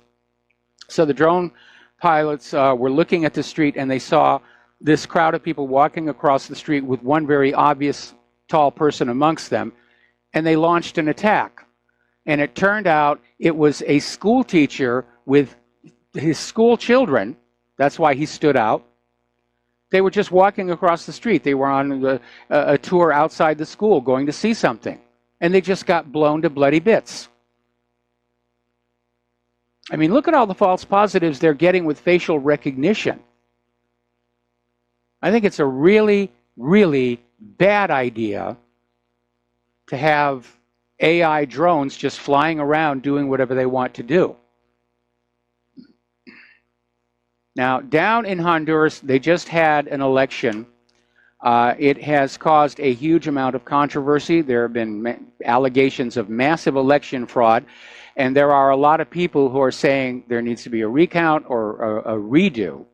And basically, the new incoming Honduran government is going the full censorship route. And they've passed a new cybersecurity law which grants the Honduran government the power to shut down all critics and dissenting views. And that's what's going on in Honduras. Now, the new law mandates the policing of hate speech as defined by the government that would love to see its critics deprived of an online platform. Sooner or later, that's going to come here. It's a little late. Contrary to what that caller said, I think the vast majority of people are awake to what's going on, and they are skeptical. And I'm sure a lot of them are afraid to speak out. They want to play like the good Germans, which didn't work out. But you need to talk to people around you. You need to keep RBN alive, tell 5, send them to RBN, send them to whatreallyhappened.com, and just say, how many more times are you going to let yourself be lied to by this government before you're willing to stand up and say, we deserve the truth? And always start with Saddam's nuclear weapons, because everybody knows that was a big, fat U.S. government lie. That opens the door. Now, let's get on back to the espionage operation, which was apparently operating inside the U.S. government, inside the Capitol building, and if my theory is correct, inside Hillary Clinton's State Department. Apparently, Imran Awan's father was taking the data that the Awan brothers were pilfering off of Congress computers, and he took it to the Pakistan government on USB flash drives. And apparently Imran actually bragged at one point that he had the power to change the U.S. president. I think it's going to his head a little bit here. But again, there is an issue there regarding Hillary's email server. First of all, it was against all the rules, including an executive order signed by her own husband, Bill Clinton, when he was president. It was against the rules. It was insecure. And all kinds of government secrets were parked on it. And my theory is that Hillary was replaying the 1996 Chinagate scandal. She was selling U.S. secrets to foreign interests, along with everything else she could get her hand on, like that uranium. And she was using the Clinton Foundation to collect and launder the money. And one of our members just posted a story pointing out that the Clinton Foundation, which is supposed to be a 501c3 nonprofit foundation required to spend more than 50% of its revenues on charity, only spent 6%. And I think it's a degree of just how afraid all of Washington, D.C. is as to what Hillary was really doing with that email server and that foundation. That the IRS is not looking at whether or not it should be a tax-exempt organization. Because if it doesn't meet the requirements, then that designation should be stripped. And that would make Bill and Hillary Clinton personally liable for the taxes on all the money they took in.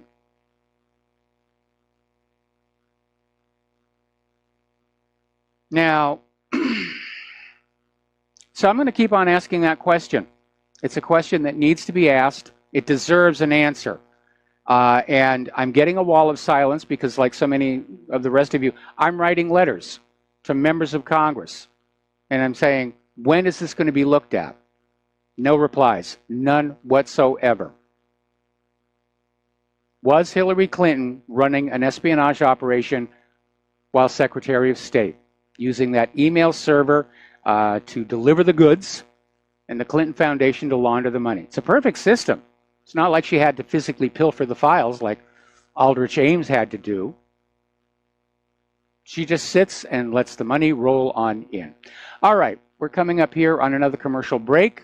We've got one more segment in our show today, and then Claire and I have to get on out of here and do all kinds of things like choir rehearsal and a bunch of other stuff like that. So we're going to be back after these words from our sponsors. Please stay tuned. We'll be right back. Aloha, America. Welcome back to the show. Last segment of our program today here, and it's time to talk about human-caused global warming. Insert ominous music here.